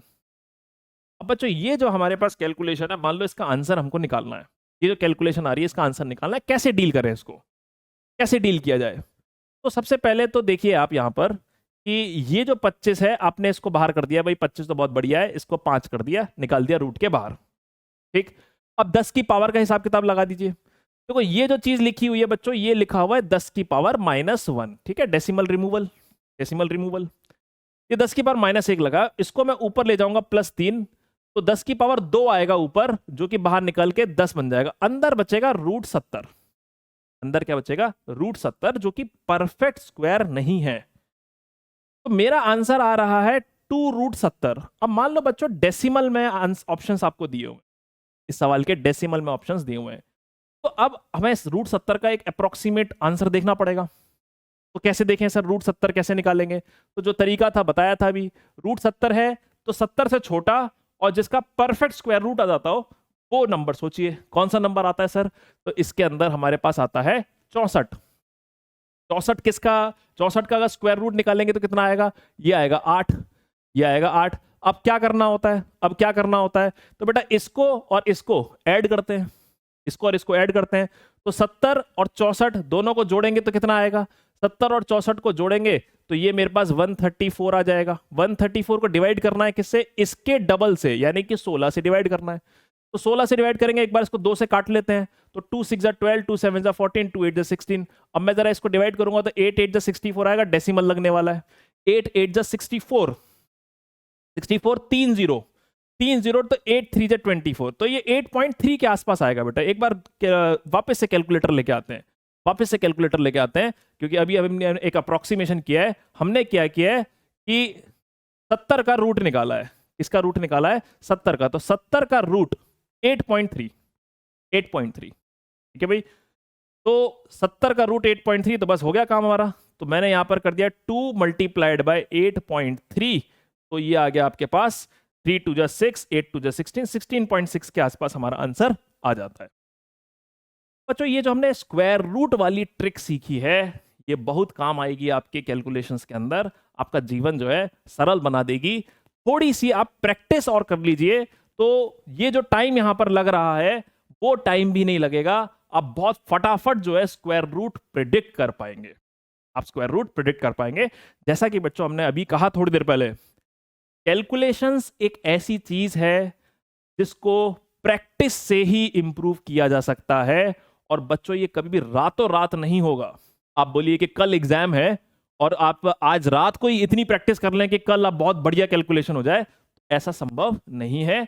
तो कैलकुलेशंस के आपको हम हैक्स बता रहे हैं, यहां पर छोटे छोटे पॉइंट्स बता रहे हैं कैलकुलेशंस के अंदर। आप उन पॉइंट्स पर अगर लगातार प्रैक्टिस करते रहेंगे तो आप मान के चलिए कि कई मायनों में आप कैलकुलेटर से भी ज्यादा फास्ट कैलकुलेशन कर पाएंगे। अब आता है बच्चों चौथा पॉइंट। तो चौथा पॉइंट क्या है? चौथे पॉइंट में बच्चों आपको स्क्वायर्स करना सिखा रहे हैं। ठीक है, स्क्वायर्स करना। कई सारे कैलकुलेशंस के अंदर ऐसा होता है कि हमें नंबर्स के स्क्वायर्स करने पड़ते हैं, और उसको सरल बनाने का जो तरीका है उसमें पहला स्टेप तो बच्चों ये है कि सबसे पहले आपको 30 तक बच्चों स्क्वायर याद होने चाहिए। जी हाँ, बहुत इंपॉर्टेंट है ये। नीट के बच्चों के पास मैथ्स नहीं होती है, और अगर फिजिक्स का पेपर कठिन बनाना हो तो उनको कॉन्सेप्ट पर भी जाने की जरूरत नहीं है, कॉन्सेप्ट्स को कठिन बनाने की जरूरत नहीं है। अगर कैलकुलेशन भी थोड़ी सी टफ कर दी जाए तो फिजिक्स का पेपर कठिन बन जाता है। इस साल हुआ है। तो अगर आप स्क्वायर कर रहे हैं, रूट निकाल रहे हैं, डिवाइड कर रहे हैं, मल्टीप्लाई कर रहे हैं, तो इनके जो छोटे छोटे हैक्स हैं उनको समझना बहुत जरूरी है। जिसके पास मैथ्स होती है वो दिन और रात कैलकुलेशंस करता है, तो उसके दिमाग में अपने आप ये सारी टेक्निक्स सेट हो जाती हैं। लेकिन क्योंकि आपके पास मैथ्स नहीं होती है तो इसके लिए आपको ये सारे पॉइंट्स कवर करने पड़ेंगे। 30 तक के स्क्वायर तो हमको बहुत अच्छे से याद होने चाहिए। ठीक है, ठीक है सर, 30 तक के स्क्वायर आपको याद हो गए, तो क्या सर 30 तक का स्क्वायर अगर मैंने याद कर लिया तो क्या मुझे कोई दिक्कत नहीं आएगी स्क्वायर करने में? मैं किसी का भी स्क्वायर कर सकता हूं? बिल्कुल कर सकते हो बेटा। 30 तक के स्क्वायर अगर आपको याद है, इसके बाद आप बड़े आराम से, आप बहुत ही आराम से किसी नंबर का स्क्वायर निकाल लेंगे जो हमारे कैलकुलेशन में आएगा। अब इसमें आपको देखो 3-4 पॉइंट्स हैं जिनका ध्यान रखना है। आपको छोटे मोटे 3-4 बातें सिखाता हूं आपको। सबसे पहली बात, स्क्वायर की टेक्निक्स डिस्कस कर रहे हैं बेटा हम लोग ना, कि अगर कोई नंबर का स्क्वायर करना हो तो क्या किया जाएगा। तो बच्चों सबसे पहला जो पॉइंट आता है इसके अंदर, वो आता है नंबर एंडिंग विद 5।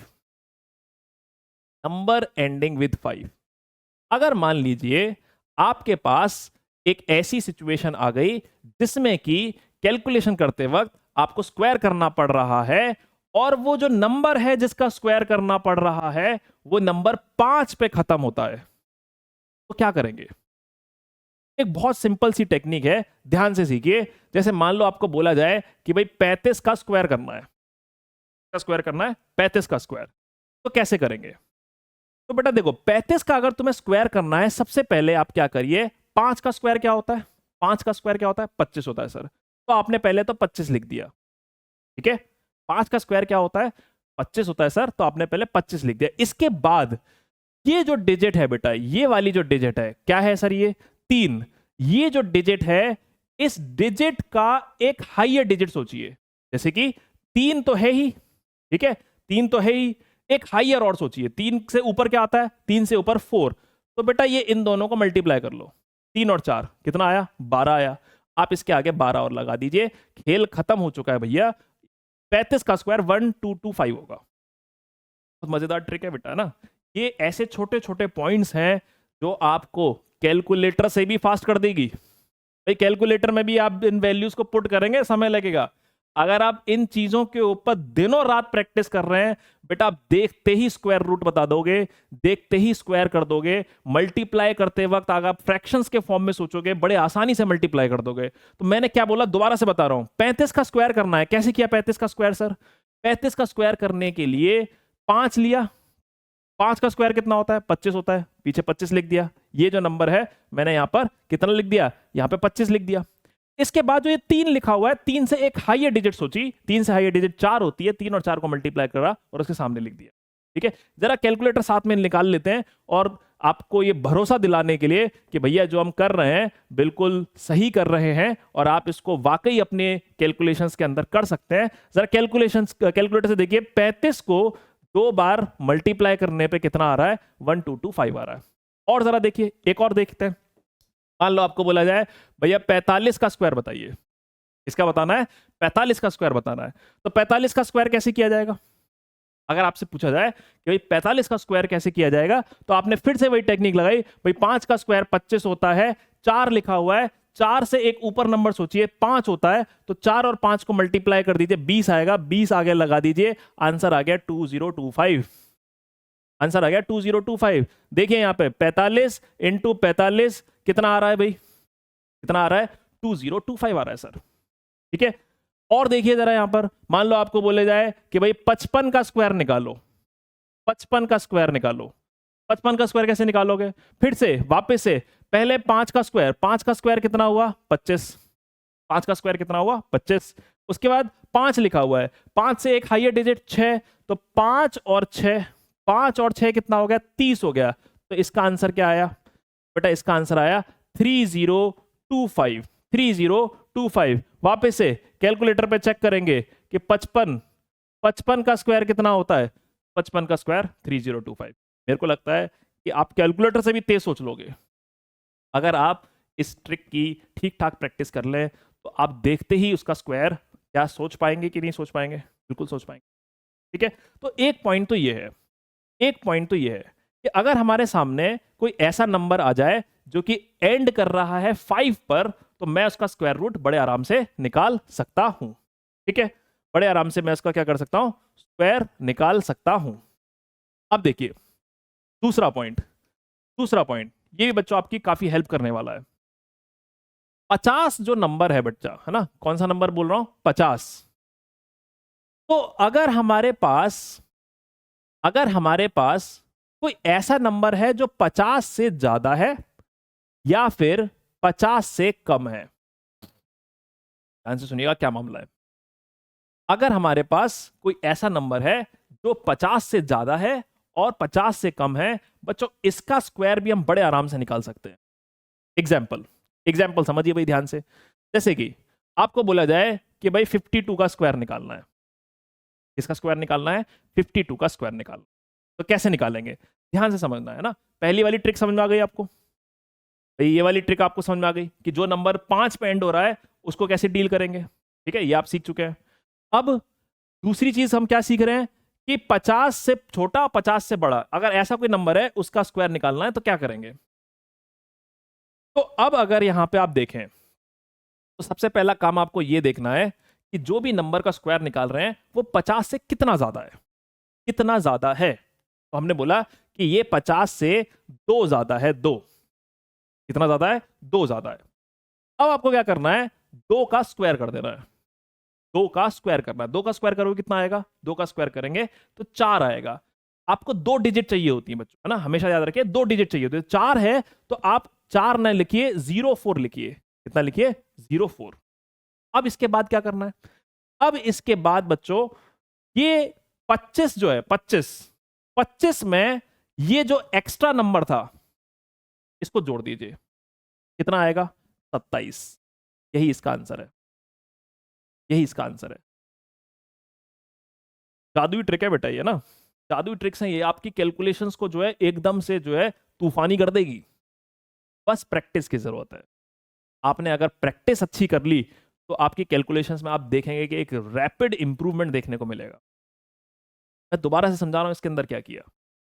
52 का स्क्वायर करना था, सबसे पहले आपने क्या किया कि ये देखा कि 52 50 से कितना ऊपर है, 2 ऊपर है। 2 लिख लिया साइड में, उसका स्क्वायर कर दीजिए, 4 आएगा। 2 डिजिट चाहिए होती हैं तो 4 था, मैंने लिखा 04। अब 25 में 50 का आधा कितना है, 25 में वो एक्स्ट्रा नंबर जोड़ दीजिए जो आपने साइड में लिखा था।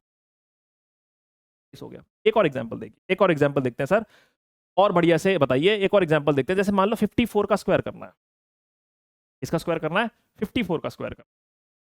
54 का स्क्वायर करना है तो क्या करेंगे, तो बच्चों ये जो 54 है, पहले सोचिए कि 50 के कितना ऊपर है। 50 से कितना ऊपर है सर, ये 50 से 4 ऊपर है। 50 से 4 ऊपर है। 4 का स्क्वायर किया 16 आ गया, 4 का स्क्वायर किया 16 आ गया।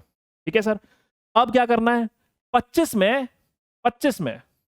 4 जोड़ दीजिए, कितना आ गया, 25 में 4 जोड़ा 2916, ये आंसर है बेटा। सेकंडों में हम स्क्वायर कर पा रहे हैं। वापस से एक बार कैलकुलेटर दोबारा निकाल लेता हूं आपको ये दिखाने के लिए कि भैया ये ट्रिक जो है बहुत धूमधाम से काम करेगी। 52 का स्क्वायर 2704, ठीक है, 2704 आ रहा है। और देखिए 54 का स्क्वायर 2916। क्या ये बात समझ आ रही है? एक और देखते हैं। मान लो किसी ने बोला 56 का स्क्वायर करना है। किसका स्क्वायर करना है, 56 का स्क्वायर करना। वापस से 56, 50 से कितना ऊपर है भैया, ये 50 से कितना ऊपर है, 50 से 6 ऊपर है। 6 ऊपर है, आपने 6 लिख दिया साइड में, सही है। 6 का स्क्वायर कर दीजिए, 6 का स्क्वायर कितना आएगा, 36 आएगा। 6 का स्क्वायर 36 आएगा, आपने 36 लिख दिया इधर। कितना लिख दिया, 36। अब 25 में 6 जोड़ दीजिए, 25 में 6 जोड़ेंगे तो कितना आएगा, 25 में 6 जोड़ेंगे 31 आएगा। तो इसका आंसर कितना हुआ 3136। जरा आंसर मैच करते हैं कैलकुलेटर के साथ। तो कैलकुलेटर के साथ जब आंसर की मैचिंग की जाएगी तो आपने 56 इंटू 56 किया और 56 इंटू 56 3136 आ रहा है। कई बार ऐसा भी हो सकता है, जरा एक और देखते हैं, एक और देखते हैं। जैसे कि मान लीजिए कि आपके सामने लिखा हुआ है 62 का स्क्वायर करना है। 62 का स्क्वायर, 62 का स्क्वायर कैसे होगा भाई, ये सोचिए 50 से कितना ऊपर है, 50 से कितना ऊपर है, तो 50 से 12 ऊपर है ये। 50 से कितना ऊपर है, 50 से 12 ऊपर है। 12 का स्क्वायर कितना होता है, 12 का स्क्वायर 144 होता है। अब दो ही डिजिट लेनी होती है, ध्यान रखिएगा, दो ही डिजिट लेनी होती है। 144 का केवल 44 लेना है, केवल 44 लेना है। एक को साइड में लिख के छोड़ दीजिए, एक को साइड में लिख के छोड़ दीजिए, ठीक है। अब 25 में 12 जोड़िए, 25 में 12 जोड़ेंगे तो कितना होगा, 25 में 2 जोड़ूंगा 27 होगा, और 10 और जोड़ूंगा 37 होगा, 37, 37 और ये एक 37 और एक ये 38। तो बेटा इसका आंसर कितना है 3844। जरा यहां पर देख लेते हैं, अगर मैंने 62 का स्क्वायर किया तो 3844 आ जाएगा। बहुत ही मजेदार ट्रिक है ना। तो इससे क्या होगा ना, तुम बहुत सारे स्क्वायर्स निकाल पाओगे, बहुत सारे स्क्वायर्स निकाल, 30 तक तो आपने याद कर ही लिए। और उसके बाद ये टेक्निक, अच्छा अगर ये तो था 50 से ज्यादा वालों के लिए, अगर 50 से कोई कम नंबर है तो क्या करेंगे सर, तो बेटा बस यहां पे जो प्लस कर रहे थे उसको माइनस कर देंगे, जो प्लस कर रहे थे उसको माइनस कर देंगे। कैसे सर, जैसे कि मान लो आपसे बोला जाए 42 का स्क्वायर निकालना है, इसका निकालना है 42 का स्क्वायर, तो आपने बोला 42 का स्क्वायर निकालना है, तो 42 पहले देख रहे थे कि 50 से कितना ज्यादा है, अब देखना है कि 50 से कितना कम है। तो 50 से कितना कम है सर, 50 से 8 कम है। 50 से कितना कम है, 50 से बच्चों 8 कम है। 8 का स्क्वायर कितना होता है, 8 का स्क्वायर तो 64 होता है, तो आपने 64 लिख दिया, 64 लिख दिया। अब क्या करना है, पहले 25 में जोड़ा करते थे, अब 25 में घटा देंगे, तो 25 में से 8 घटा दीजिए। 25 में से 8 घटाएंगे तो कितना होगा, 25 में से 8 घटाएंगे तो बच्चों आ जाएगा तुम्हारे पास कितना, 17, 17 आ जाएगा। तो 42 का स्क्वायर, 42 का स्क्वायर 1764, 1764। एक और देख लीजिए, एक और देख लीजिए, अगर मान लीजिए मेरे पास लिखा हुआ है 44 का स्क्वायर, 44 का स्क्वायर करना है किसी को, 44 का स्क्वायर, तो 44 का स्क्वायर कितना होगा, 44 कितना कम है 50 में, कितना कम है, 6 कम है, आपने 6 लिख दिया यहाँ पर। 6 का स्क्वायर कितना होता है, 6 का स्क्वायर 36 होता है, यहाँ पे आपने 36 लिख दिया। अब 25 में से क्या करना है, 25 में से 6 कम करना है, 25 में से 6 कम करिए, 25 में से 6 कम करेंगे 19 आएगा, खत्म हो गया, 1936। कैलकुलेटर पे चेक करते हैं, कैलकुलेटर पे चेक करेंगे 44 इंटू 44, तो ये कितना आ रहा है भैया, 1936 आ रहा है। मेरे को लगता है कि आपको ये ट्रिक बड़े आराम से समझ, स्क्वायर निकालने का एक तरीके से रामबाण है बेटा ये, अचूक, ठीक है। अगर आपको स्क्वायर निकालने हैं तो स्क्वायर निकालने का एक तो आपको ये सिखाई दिया है कि भाई 5 पे खत्म हो रहा होगा तो क्या करना है, 5 पे खत्म हो रहा होगा तो क्या करना है, पर हमेशा बच्चों 5 पे खत्म हो ऐसा जरूरी नहीं है। तो हमने जो है एक ट्रिक ये भी निकाल ली कि 50 को रेफरेंस मानते हुए उसके आसपास के स्क्वायर्स निकाल लेंगे, 50 को रेफरेंस मानते हुए उसके आसपास के स्क्वायर्स निकालेंगे। एक और ट्रिक है हमारे पास, जरूरत पड़े तो उसका भी इस्तेमाल कर सकते हैं, बता देते हैं, कोई बुराई नहीं है बताने में। तो अगर मान लीजिए 50 के आसपास आप स्क्वायर बता रहे हैं, आप बच्चों 100 के आसपास भी स्क्वायर्स बता सकते हैं, उसकी भी सिमिलर ट्रिक होती है, उसका भी सिमिलर टेक्निक होता है। कैसे सर, तो अगर मान लीजिए कोई नंबर 100 के पार है या 100 से कम है तो क्या करते हैं, जैसे एग्जांपल यहां पे समझाता हूं। एग्जाम्पल जैसे मान लो लिखा हुआ है 105, कितना लिखा हुआ है 105, आपको बोला जाए कि भाई 105 का स्क्वायर करना पड़ रहा है, किसका स्क्वायर करना है, 105 का। तो 105 का स्क्वायर करना है तो एक ट्रिक तो आपके पास है ही है, नंबर एंडिंग विद 5, उससे तो कर ही सकते हैं। दूसरा तरीका जो यहां पर क्या है कि अगर 105 का स्क्वायर करना है तो सबसे पहले ये सोचिए कि ये नंबर 100 से कितना ज्यादा है। जैसे वहां पे 50 से ज्यादा देखते थे, यहां से कितना 100 से कितना ज्यादा है, तो हमने बोला कि 100 से 5 ज्यादा है, कितना ज्यादा है 100 से 5 ज्यादा है, तो 5 का स्क्वायर करके यहां पे लिख दीजिए, कितना हो गया 25। अब क्या करना है, ध्यान से सुनिएगा, ये जो 105 लिखा हुआ है, ये जो 105 लिखा हुआ है इसमें वो एक्स्ट्रा नंबर ऐड कर देना है। पहले आप 25 में ऐड कर रहे थे, ट्रिक्स को ध्यान से समझिए बेटा, है ना, गड़बड़ नहीं कर देना है। इससे अच्छा तो ये होता है कि मल्टीप्लाई कर देते, ट्रिक के चक्कर में उल्टा सीधा कर दिए, वो नहीं करना है। पहले अच्छे से प्रैक्टिस कर लीजिए और फिर उसको अप्लाई करिए। ठीक, तो क्या बोला मैंने, 105 100 में कितना ज्यादा है, 100 में 5 ज्यादा है, तो 5 का स्क्वायर कर दिया आपने। ठीक है सर, इसके बाद क्या करना है, ये जो 105 लिखा हुआ है उसमें ये एक्स्ट्रा नंबर ऐड कर दीजिए, 105 प्लस 5 यानी कि 110। तो बेटा इसका आंसर ये है। वहां पे क्या करते थे, 25 में जोड़ते थे या 25 में घटाते थे। यहां पर क्या करते हैं, जो नंबर लिखा होता है उसमें जोड़ते और घटाते। कैलकुलेटर, या कैलकुलेटर लेके आओ, कैलकुलेटर लेके आओ, उससे ही बात समझ में आएगी।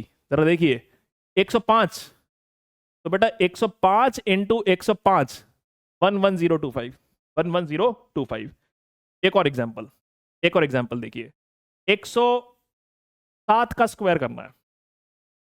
कैसे करेंगे 107 का स्क्वायर, सबसे पहला स्टेप, 100 में कितना ज्यादा है, 100 में कितना ज्यादा है, तो भैया 100 में कितना ज्यादा है, ये है 100 में 7 ज्यादा है। 100 में कितना ज्यादा है, 100 में 7 ज्यादा है। 7 का स्क्वायर कितना होता है, 7 का स्क्वायर होता है 49, आपने 49 लिख दिया। इसके बाद क्या करना है, ये जो 7 है ये इस नंबर में जोड़ देना है। तो 107 प्लस 7 114, 114, आंसर क्या आया 11449। चेक करेंगे, चेक किया हमने, 107 इंटू 107 11449। तो बच्चों इस तरीके से ऐसे ही लगेंगे हम, ऐसे ही करेंगे हम जब 100 से कम नंबर होगा। जैसे 100 से कम नंबर है मेरे पास, कोई 100 से कोई कम नंबर है, जैसे मान लीजिए मेरे पास है 96 का स्क्वायर करना है मेरे को। इसका स्क्वायर करना है 96 का स्क्वायर। तो 96 का स्क्वायर करना है तो आप क्या करेंगे, इसके अंदर 96 का स्क्वायर करना है तो सबसे पहले तो 100 से कितना कम है, 100 से 4 कम है, 100 से 4 कम है। तो 4 का स्क्वायर कितना होता है, 4 का स्क्वायर 16 होता है, 4 का स्क्वायर 16 होता है। अब क्या करना है, 96 में से 4 को घटा दीजिए, 96 में से 4 को घटा दिया तो कितना बना 92, 96 में से 4 को घटाया तो कितना बना 92 बना। चेक करिए 96 इंटू 96 कितना होगा 9216, 9216। तो ये बच्चों स्क्वायर करने की ऐसी हमारे पास टेक्निक उपलब्ध है जिससे आप स्क्वायर वाली सिचुएशन को बड़े आराम से क्या कर सकते हैं, हैंडल कर सकते हैं। बड़े आराम से आप स्क्वायर वाली सिचुएशन को डील कर लेंगे। ठीक है, तो एक बार रिपीट कर देता हूं भाई, क्या क्या करना है। स्क्वायर के आपको 3 टेक्निक सिखाई हैं। पहली में क्या होता है कि कोई भी नंबर जो कि 5 पे खत्म हो रहा हो उसका स्क्वायर निकालना हो तो सबसे पहले तो आप 25 लिख लेते हैं, सबसे पहले 25 लिख लेते हैं, और जो से पहले वाली डिजिट होती है उसमें क्या करते हैं कि एक तो वो डिजिट वैसी की वैसी उतार लेंगे, ठीक है, और उससे एक ऊपर डिजिट से क्या कर देंगे, मल्टीप्लाई कर देंगे, काम हो जाएगा खत्म। फिर अगर मेरे पास 50 के आसपास का स्क्वायर निकालना हो तो क्या करेंगे, तो 50 से ज्यादा अगर कोई नंबर है तो पहले देख लीजिए कितना ज्यादा है, फिर उसका स्क्वायर कर लीजिए, फिर 25 में वो ज्यादा नंबर जोड़ दीजिए। अगर मान लीजिए 50 से कम है तो क्या करेंगे, तो पहले ये देख लीजिए कि कितना कम है उसका स्क्वायर कर लीजिए, कितना कम है उसका स्क्वायर कर लीजिए, और उसके बाद 25 में से उस नंबर को घटा दीजिए। 100 में क्या होता है, 100 में भी सेम चीज है, 100 में भी सेम चीज है। अगर कोई नंबर 100 से बड़ा है तो उसका स्क्वायर कैसे निकालेंगे, तो पहले आप ये देख लेंगे कि कितना बड़ा है, तो पहले उसका स्क्वायर करेंगे, ठीक है, पहले उसका स्क्वायर करेंगे। उसके बाद क्या करेंगे, इस बार 25 या 50 नहीं, इस बार जो नंबर है उसी में जोड़ेंगे या उसी में घटाएंगे। तो ये हमारे पास एक अच्छी टेक्निक है जिससे हम लोग नंबर्स के क्या कर सकते हैं, स्क्वायर कर सकते हैं। जैसे हमारे पास एक फॉर्मूला है, ये फिजिक्स के अंदर बच्चों एक फॉर्मूला होता है रो ए वी स्क्वायर। जब कोई लिक्विड किसी पाइप में मान लो फ्लो कर रहा है तो वो किसी सरफेस पे जाके जब टकराता है किसी वेलोसिटी से तो कितना फोर्स एग्जिट करता है, उसका फॉर्मूला होता है ये। अब मान लो आपको ये फॉर्मूला दिया हुआ है, आपको वैल्यूज दी हुई है, आपको कैलकुलेशंस करनी है, तो आपने क्या किया, यहाँ पर आपको फोर्स निकालना था, आपको फोर्स निकालना था। तो डेंसिटी आपको दी है 10 की पावर 3, एरिया आपको दिया हुआ है 10 की पावर -4, और वेलोसिटी का स्क्वायर दिया हुआ है तो वो दिया हुआ है 3.5 का स्क्वायर। अब आपको ये कैलकुलेशंस करनी है, अब आपको ये कैलकुलेशंस करनी है। तो कैसे करेंगे कैलकुलेशंस, तो बेटा देखिए एक तरीका तो ये है कि अभी अभी हमने गर्मा गर्म जो है स्क्वायर करना सीखा है, यहां पर मुझे 35 के स्क्वायर की जरूरत पड़ सकती है तो मैं उससे कर लूंगा। एक तरीका तो ये जाहिर सी बात है। और दूसरी बात ये भी है बच्चों, 3.5 को आप 7/2 लेके भी सोच सकते हैं, 7/2 लेके भी सोच सकते हैं, उससे भी जो है बड़े आराम से काम हो जाएगा ना। ऐसा जरूरी नहीं है कि आप जबरदस्ती ट्रिक ही लगाएं। अगर आपको कोई और आसान तरीका दिमाग में उस समय सूझ रहा है, कैलकुलेशन है, आप जिसमें ज्यादा कंफर्टेबल फील करते हैं उसको वैसे कर सकते हैं। तो सबसे पहले तो देखो ये जो लिखा हुआ है ये 10 की पावर -1 हो गया, पहली चीज। दूसरी चीज 3.5 डेसिमल रिमूवल, डेसिमल रिमूवल करूंगा तो क्या करूंगा, तो 35 इंटू 10 की पावर -1 लिख सकता हूं इसको डेसिमल रिमूवल वाली टेक्निक के हिसाब से। तो मेरे पास जो बन रहा है वो बन रहा है 35 का स्क्वायर, 35 का स्क्वायर इंटू 10 की पावर -2, और ये -1 यहां से 10 की पावर -3 हुआ। और 35 के स्क्वायर की टेक्निक आपको सिखा रखी है, 5 है तो भैया 25 लिख लीजिए, और 3 के आगे एक 4 तो 12 लिख दीजिए, हो गया खत्म, हो गया खत्म। यहां पर क्या ये साइंटिफिक नोटेशन है? साइंटिफिक नोटेशन तो नहीं है। तो डेसिमल अभी यहां है, पीछे ले जाना है डेसिमल को, कितना पीछे ले जाना है? 3 पीछे ले जाना है। तो बेटा इसका आंसर कितना हो जाएगा? 1.225, 1.225। ठीक है भाई। तो इस तरीके से ना कैलकुलेशंस के अंदर हमें स्क्वायर रूट्स की जरूरत पड़ती है। जैसे हमारे पास एक और फॉर्मूला होता है, हमारे पास एक और फॉर्मूला होता है, अगर मान लीजिए एक बच्चा जो है बॉल ऊपर उछाले किसी वेलोसिटी से, अगर एक बच्चा बॉल ऊपर उछाले किसी वेलोसिटी से, तो ये बॉल कुछ देर के लिए ऐसे ऐसे ऐसे ऐसे ऊपर जाती है और फिर वापस लौट के नीचे आ जाती है। तो हमारे पास एक फॉर्मूला होता है इसके अंदर, इक्वेशन ऑफ मोशन से आता है ये फॉर्मूला। क्या फॉर्मूला होता है कि ये बॉल कितने हाइट तक जाएगी, ये बॉल कितने हाइट तक जाएगी, इसका हमारे पास बच्चों एक बढ़िया फॉर्मूला होता है। ये जो फॉर्मूला हमारे पास है v²/2g, इसका इस्तेमाल करके हम हाइट बता सकते हैं। आपको डेटा दिया हुआ है वेलोसिटी का, जी का, और बोला हाइट निकालनी है, सिंपल कैलकुलेशंस करनी है। वापस से अगर मैं वैल्यू डालूंगा तो क्या होगा? वैल्यूज डालूंगा तो 4.5 का स्क्वायर डिवाइडेड बाय 2 इंटू जी, ये वैल्यूज मेरे को रखनी है। वापस से बच्चों इसकी कैलकुलेशंस करनी है आपको। एक तरीका तो वही है, डेसिमल को फ्रैक्शन में सोचो, बड़ी काम की लाइन है ये बड़ी काम की लाइन है। डेसिमल को फ्रैक्शन में सोचिए, 4.5 मतलब 9/2। एक तरीका तो ये है कि आप इसको इस तरीके से सॉल्व कर लीजिए, हो जाएगा, बहुत आराम से सॉल्व हो जाएगा, कोई दिक्कत नहीं आएगी। बाकी डेसिमल रिमूवल, डेसिमल रिमूवल निकाला तो 45 लिखा, 10 की पावर -1 लिखा तो 10 की पावर -2 बन जाएगा ये, और ये 45 का स्क्वायर तो है ही। इसके बाद आपके सामने ये 2 लिखा हुआ है, ये 10 लिखा हुआ है, तो 10 की पावर तो -3 हो गई, और 45 का स्क्वायर करके बस डिवाइड बाई 2 करना है। अच्छा 45 का स्क्वायर करना है तो तुम्हें ट्रिक मालूम है, कैसे होगा भाई 45 का स्क्वायर? तो 5 का स्क्वायर होता है 25, और ये 4 है, एक आगे सोचिए 20, तो ये 2025 डिवाइडेड बाई 2 इंटू 10 की पावर -3, इंटू 10 की पावर -3। अब आप इसको डिवाइड करेंगे तो कितना आएगा?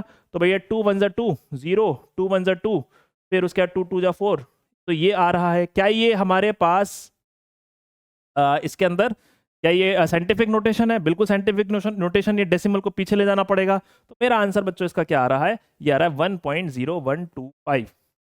खत्म हो गया सवाल। ठीक है। तो अगर आपको ऐसी छोटी छोटी ट्रिक्स मालूम है कैलकुलेशंस के, ये आपको हैक्स पता है, तो आपका कैलकुलेशन वाला जो जीवन है, एक बार आपने फिजिक्स के कॉन्सेप्ट को समझ लिया तो बच्चों कैलकुलेशन करने में बहुत समस्या नहीं आती है। अब आते हैं बच्चों हम अपने 5वें मुद्दे के ऊपर। ये हमारा वीडियो का आखिरी ट्रिक है, डिवीजन ट्रिक। बहुत ही इंटरेस्टिंग और बहुत ही काम की चीज है, लास्ट टेक्निक है हमारी कैलकुलेशन वाले हैक वीडियो के अंदर। क्या होता है इसके अंदर? कभी कभी बच्चों हमारे पास ऐसे नंबर्स सामने आ जाते हैं जिनको हमें डिवाइड करना होता है, और देखकर डिवाइड करने की बिल्कुल इच्छा नहीं होती है। भैया 13/87 इसको डिवाइड करना है, 17 डिवाइडेड बाय 79 को डिवाइड करना है, 150 डिवाइडेड बाय 231 करना है। तो ऐसे गंदे डिविजन्स अगर आ जाएं तो इसको कैसे मैनेज करें सर? कई बार हमारे सामने कैलकुलेशंस में ऐसे कठिन कैलकुलेशंस आ जाती है, तो इसको कैसे निपटा जाए? तो बच्चों देखो, जब भी आप ऐसे डिवीजन को देखें तो बिल्कुल आप रश ना करें। सीधा आपने बोला कि भैया 28/87, आपने 28 अंदर रखा, 87 ऐसे बाहर रखा और डिवाइड करना शुरू कर दिए। 87 का टेबल पढ़ना पड़ेगा बेटा। और बहुत सारे लोगों को तो 20 तक टेबल याद नहीं है। अगर 20 तक टेबल याद नहीं है तो कृपया करके उन टेबल्स को याद कर लीजिए बेटा। अब जिसको 20 का टेबल याद नहीं है वो 87 का टेबल पढ़ पाएगा क्या? आप बताइए, अब बताइए क्या वो 87 का टेबल पढ़ पाएगा जिसको 20 तक के टेबल याद नहीं है? तो इसको इस अप्रोच से बिल्कुल भी नहीं करना है। ठीक है भाई, इसको इस अप्रोच से बिल्कुल भी नहीं करना है। तो सही तरीका क्या होगा? सही तरीका एक अनुमान लगाना है बेटा। एक आइडिया लेना है। जरा ध्यान से देखिए, पहला डिवीजन मैं करूंगा यहां पर, बाकी के डिवीजन आप खुद से करने की कोशिश करेंगे। तो 28 जो है ना, मैं इसको मन में 30 सोच रहा हूं। 28 जो है ना, मैं इसको मन में 30 सोच रहा हूं। ध्यान से ना मेरे थॉट प्रोसेस को समझिए कि मैं कैसे सोच रहा हूं। ठीक, तो 28 को मैं 30 सोच रहा हूं, और मैं ये देखने का यहां पे प्रयास कर रहा हूं कि ऊपर वाला नंबर और नीचे वाला नंबर एक दूसरे कितना टाइम्स है, हाउ मेनी टाइम्स। तो जो 30 अगर मैं इसको ऊपर सोचूं तो 30 का डबल होता है 60 और ट्रिपल होता है 90। तो ये 90 के आसपास आ रहा है। इससे एक बात ये समझ में आती है कि ऊपर वाला नंबर नीचे वाले नंबर का 3 गुना है। सॉरी, नीचे वाला नंबर ऊपर वाले नंबर का 3 गुना है। यानी मैं अगर ऊपर वाले को 1 मानूं तो नीचे वाला उसका 3 गुना है, 3 टाइम्स। तो मैंने 1/3 का एक फैक्टर लिख दिया। क्या किया? 1/3 का एक फैक्टर लिख दिया। ठीक है, अब मैं यहां पर क्या सोच रहा हूं, मैं यहां पे सोच रहा हूं कि अगर डिनोमिनेटर में बच्चों 87 ना होता, सोचिए कि अगर डिनोमिनेटर में 87 ना होता, अगर डिनोमिनेटर में सोचिए 100 होता, कितना मजा आता। कैसे सर, मजा कैसे आता? मान लो मैं आपसे बोलूं कि लिखा हुआ है 53 डिवाइडेड बाय 100, बताओ इसकी वैल्यू क्या होगी। तो क्या दिमाग पे जोर पड़ेगा? बिल्कुल नहीं सर। 53 डिवाइडेड बाय 100, इसका आंसर तो 0.53 है, इसमें क्या जोर पड़ेगा? कोई जोर नहीं पड़ेगा। हो गया, खेल खत्म। ऐसे कर सकते हैं इसको। तो बेटा मैं यहां पर क्या सोच रहा हूं, मैं यहां पर ये सोच रहा हूं कि मैं क्या कर रहा हूं, नीचे ना 100 बनाने की कोशिश कर रहा हूं। नीचे 100 कैसे बनेगा? नीचे 100 तब बनेगा जब मैं 87 में, कितना जोड़ूं? जब मैं 87 में 13 जोड़ूं। जब मैं 87 में 13 जोड़ूं तो 100 बन जाएगा। बिल्कुल सर, बन जाएगा। पर क्या ऐसा कर सकते हैं क्या? आपने अपनी मर्जी से कुछ भी नीचे जोड़ दिया। बेटा मैंने अगर नीचे कुछ जोड़ा है और मैं ऊपर भी कुछ जोड़ दूं और इस रेशियो का ध्यान रखूं, मैं क्या बोल रहा हूं ध्यान से सुनिए, मैं अपनी मर्जी से ऐसे डिनोमिनेटर में अपनी इच्छा अनुसार कुछ भी नहीं जोड़ सकता हूं। लेकिन अगर मैं डिनोमिनेटर में कुछ जोड़ूं, न्यूमरेटर में कुछ जोड़ूं और जोड़ते वक्त इस रेशियो का ध्यान रखूं, बेटा उस सिचुएशन में इसकी वैल्यू बहुत ज्यादा चेंज नहीं होगी। कैसे सर? अब ये करेंगे कैसे? ठीक है, 87 में 13 जोड़ेंगे। इसके पीछे का थॉट ये था कि नीचे 100 बनाना है। पर 28 में क्या जोड़ेंगे, इसके पीछे का थॉट क्या है? तो एक सिंपल थॉट बेटा क्या है, देखिए हमारे पास नीचे 3 था। नीचे कितना था? 3। नीचे 3 था तो 3 पर हमने 13 जोड़ा। ध्यान से सुनना क्या कह रहा हूं। 3 पर 13 जोड़ा।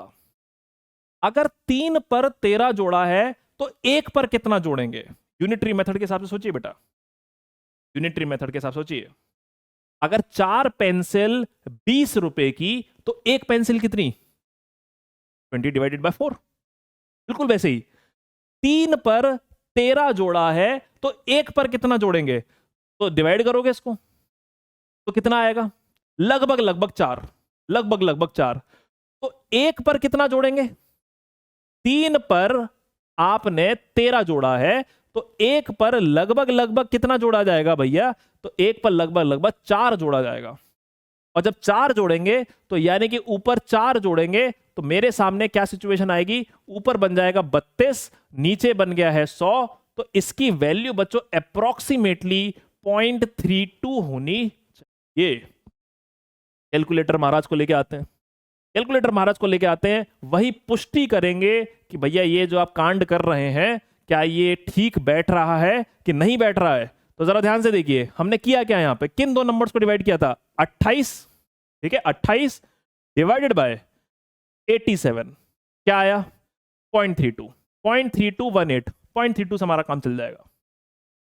एक बार दोबारा समझाता हूं कि सर ये आपने किया क्या है। किया क्या है? इतना गंदा दिखने वाला डिवीजन ये आपने डेसिमल के अंदर निकाल लिया बड़े आराम से, पर इसके पीछे का विचार क्या है, कर क्या रहे, एक बार वापस से सुनेंगे, एक बार वापस से सुनेंगे, ध्यान से सुनिए।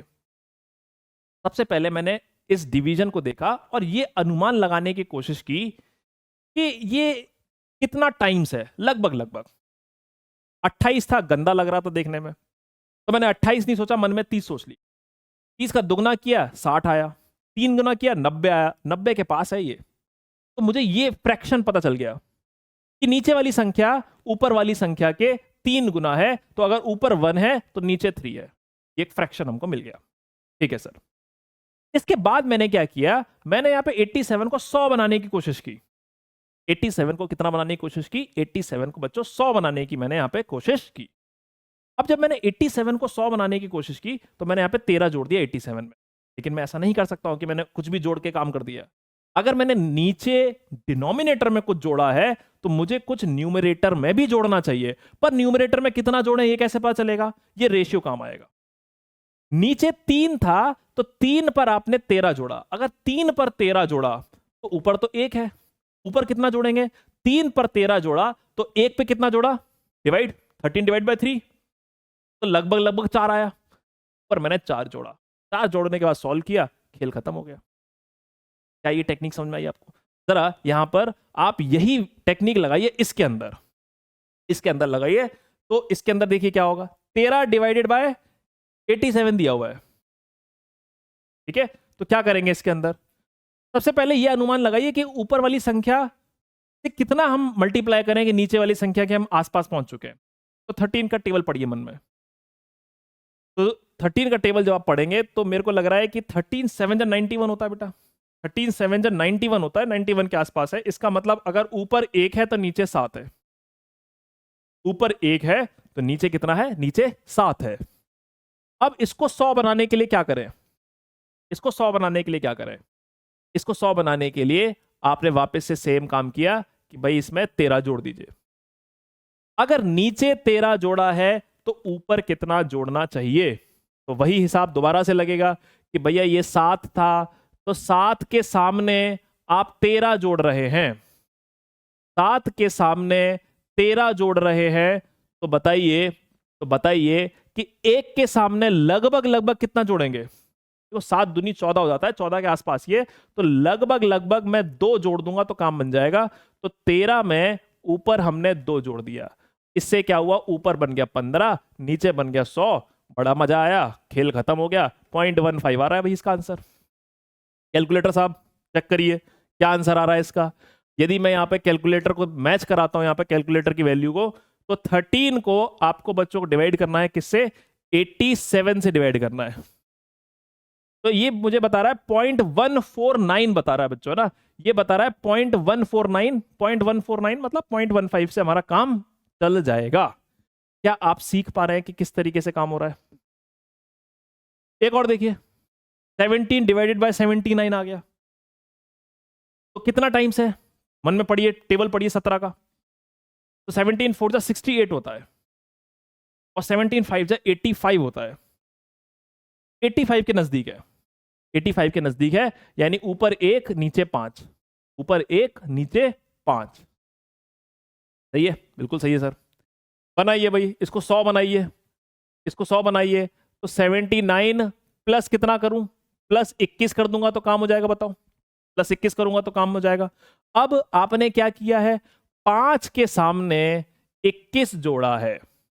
5 के सामने 21 जोड़ा है। अगर 5 के सामने 21 जोड़ा है, अगर 5 के सामने 21 जोड़ा जा रहा है तो फिर 1 के सामने लगभग लगभग कितना जोड़ा जाएगा?